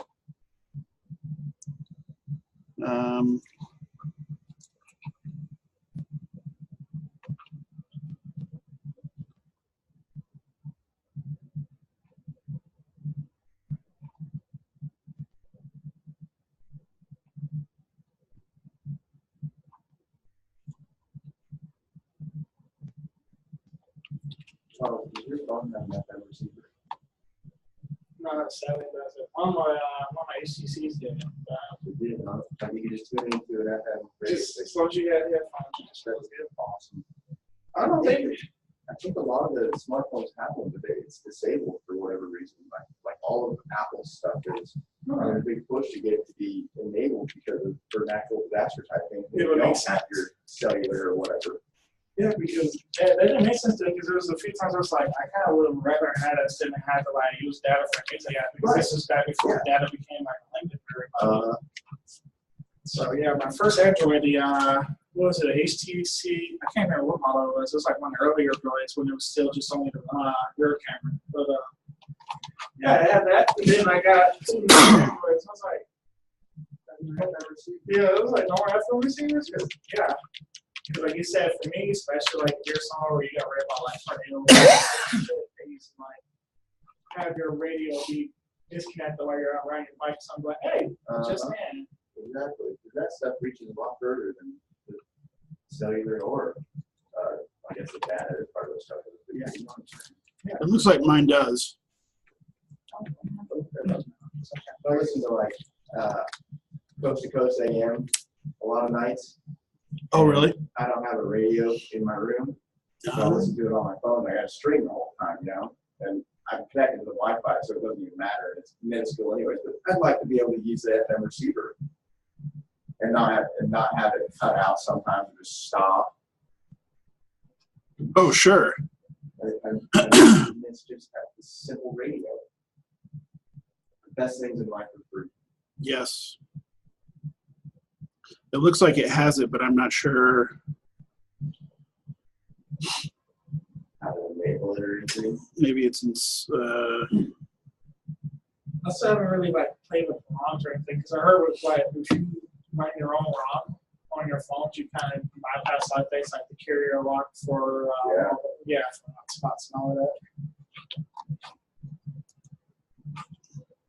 So I wonder if it's one of those things where it's just like if you ran your own custom ROM on your phone, then it would bypass. Maybe, yeah. I wonder if the jailbroken iPhones are able to utilize it. That's what I'm wondering. That's not jailbreak my phone. Headphones required. So somebody supposedly back in March claimed that his American S9 Plus or his American S9 had FM radio. I said, yeah, at least my S9 Plus in the USA does. Headphones are required because of the service antenna. His next radio app has the tool. That don't sound right. This one says it's on. but it says that you need the headphones because that acts as the antenna, Yeah. which makes sense. Uh-huh.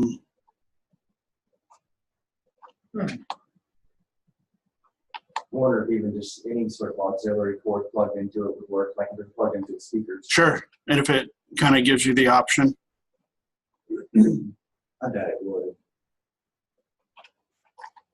Just use the amount of wire inside the cord. When using the next radio app, it has to use the data file. So it's budget and apparently some updates, some point in time, you're supposed to fix that. Yeah, well, it's only 2018, so don't expect too much. Yeah, I'm gonna get my hopes up to it. Jeez. Especially as they're like pushing towards. This is a couple years ago. It says you need to activate the chip, but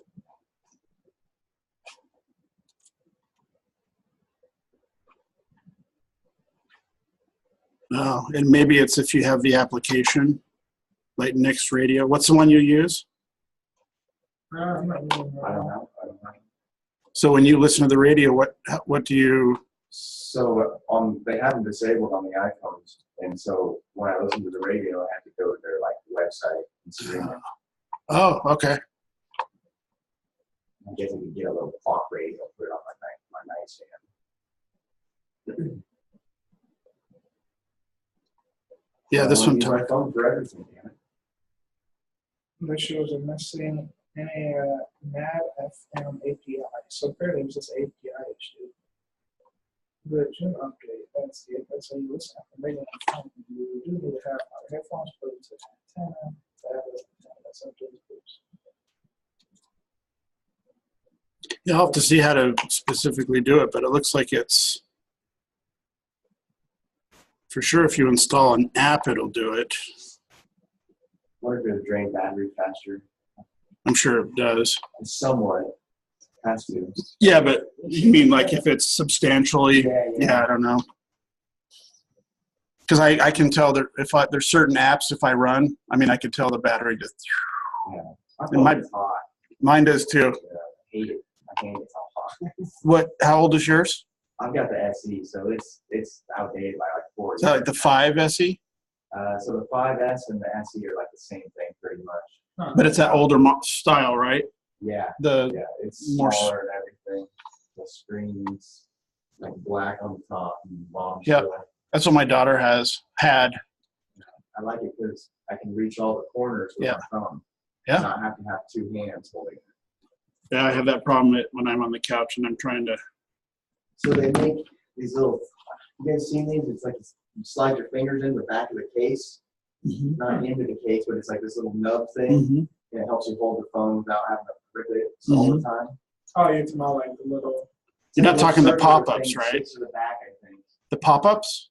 I think so. The little round thing? Yeah. Yeah. So those you can use as a stand as well as a handle. Really cool. They're pretty cheap, under $10. Can you take them on and off? Really easy? I think they're with like an adhesive double siding. So when you put it in your pocket, it's kind of bulging right there then every time? It's maybe a third of an inch, quarter of an It inch. does pop back in, squeeze it back in. Like my daughter's, you pop and you twist it like a half a centimeter. And when it's down, it's probably quarter of an inch. And then when it pops up, it's probably an inch. Cool. And it's almost, you know, those little water cups I used to have that were real flat, and then you'd pop it up and kind of like a Russian, what are the Russian dolls that kind of, Yeah, those are. were they, I know what you're talking Yeah, about. There's so a name we're- for those things, damn it.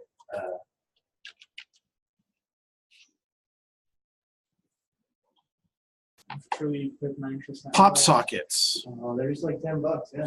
Huh. Yeah, and they have, my wife had one, hers lasted about 2 months and it fell off. My daughter's is still on.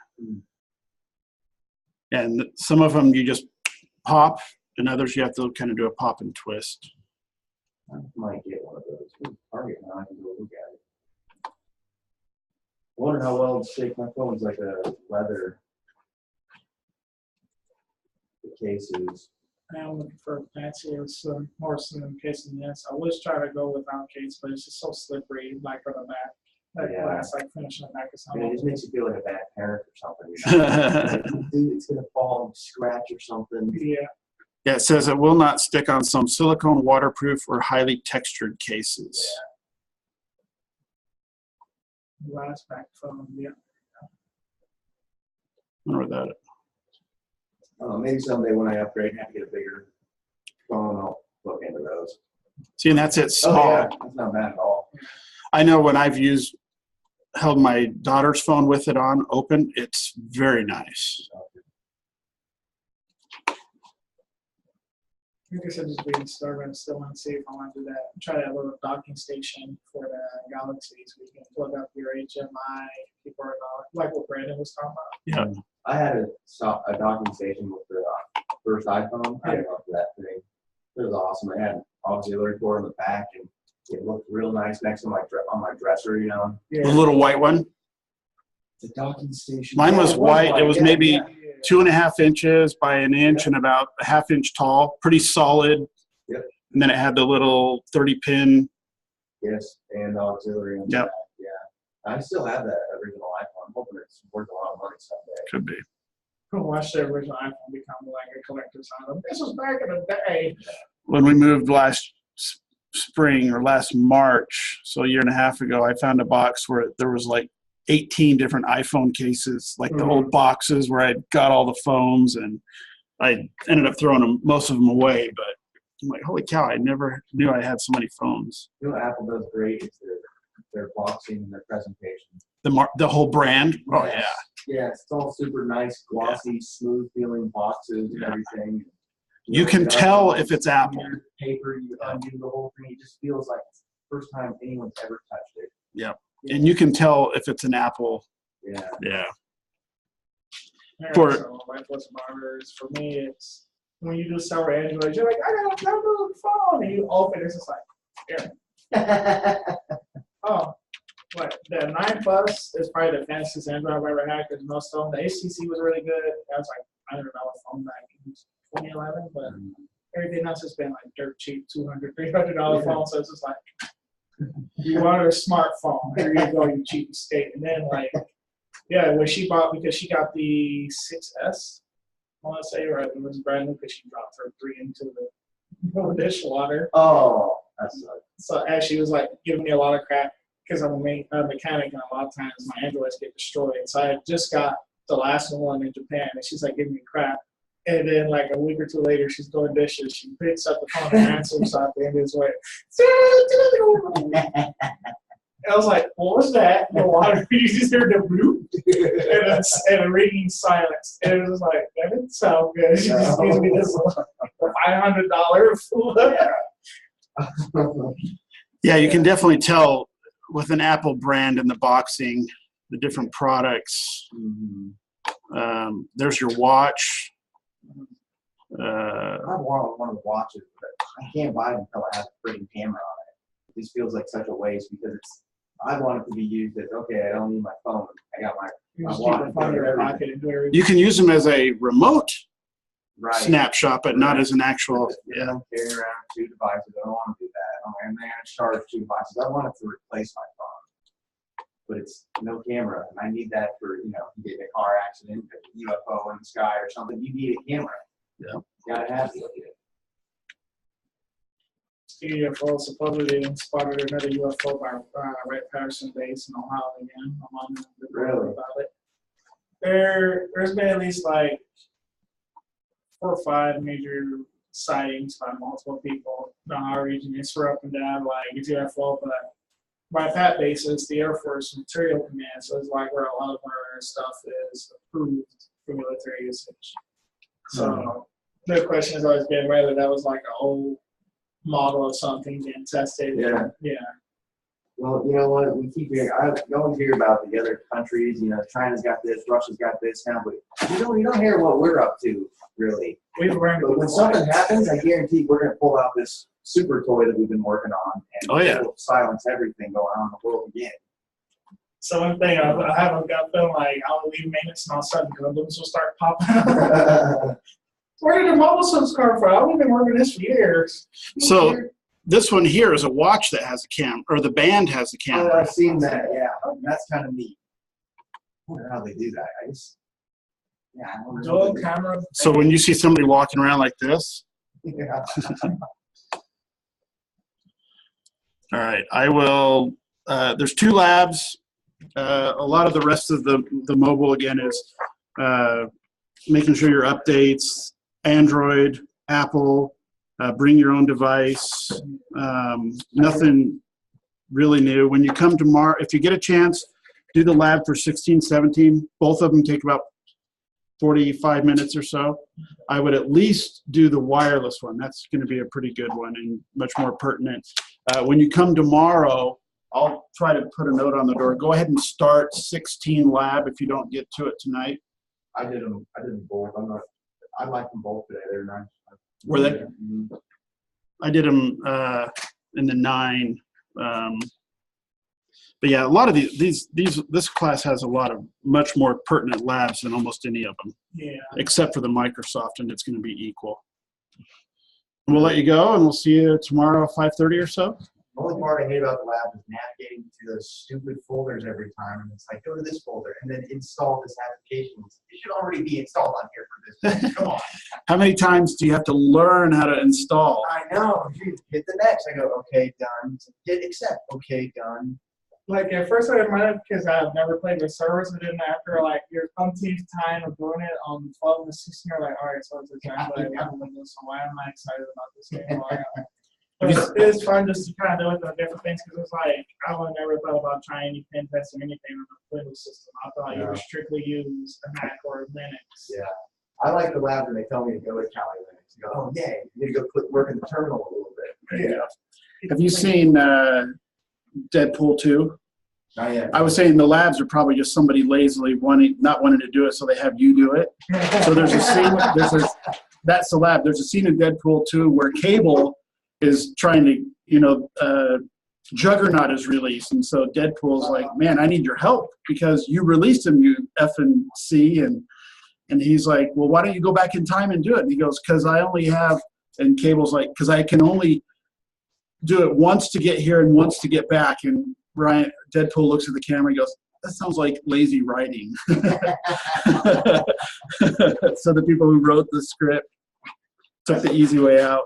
So cool about him is the fact that he's got 1 few characters that break the fourth wall. He's at peace with the fact that he's a comic character. In fact, if you bring in a thumb drive, I've got all those. That's why I still didn't bring it up. I've got the Deadpool 2. I've got the new the Predator. I've got a bunch of those that are pretty HD. The Meg, all that stuff. How was the May? It's entertaining. I'm glad I didn't spend $20. Okay. But it's still good enough to stay home and enjoy.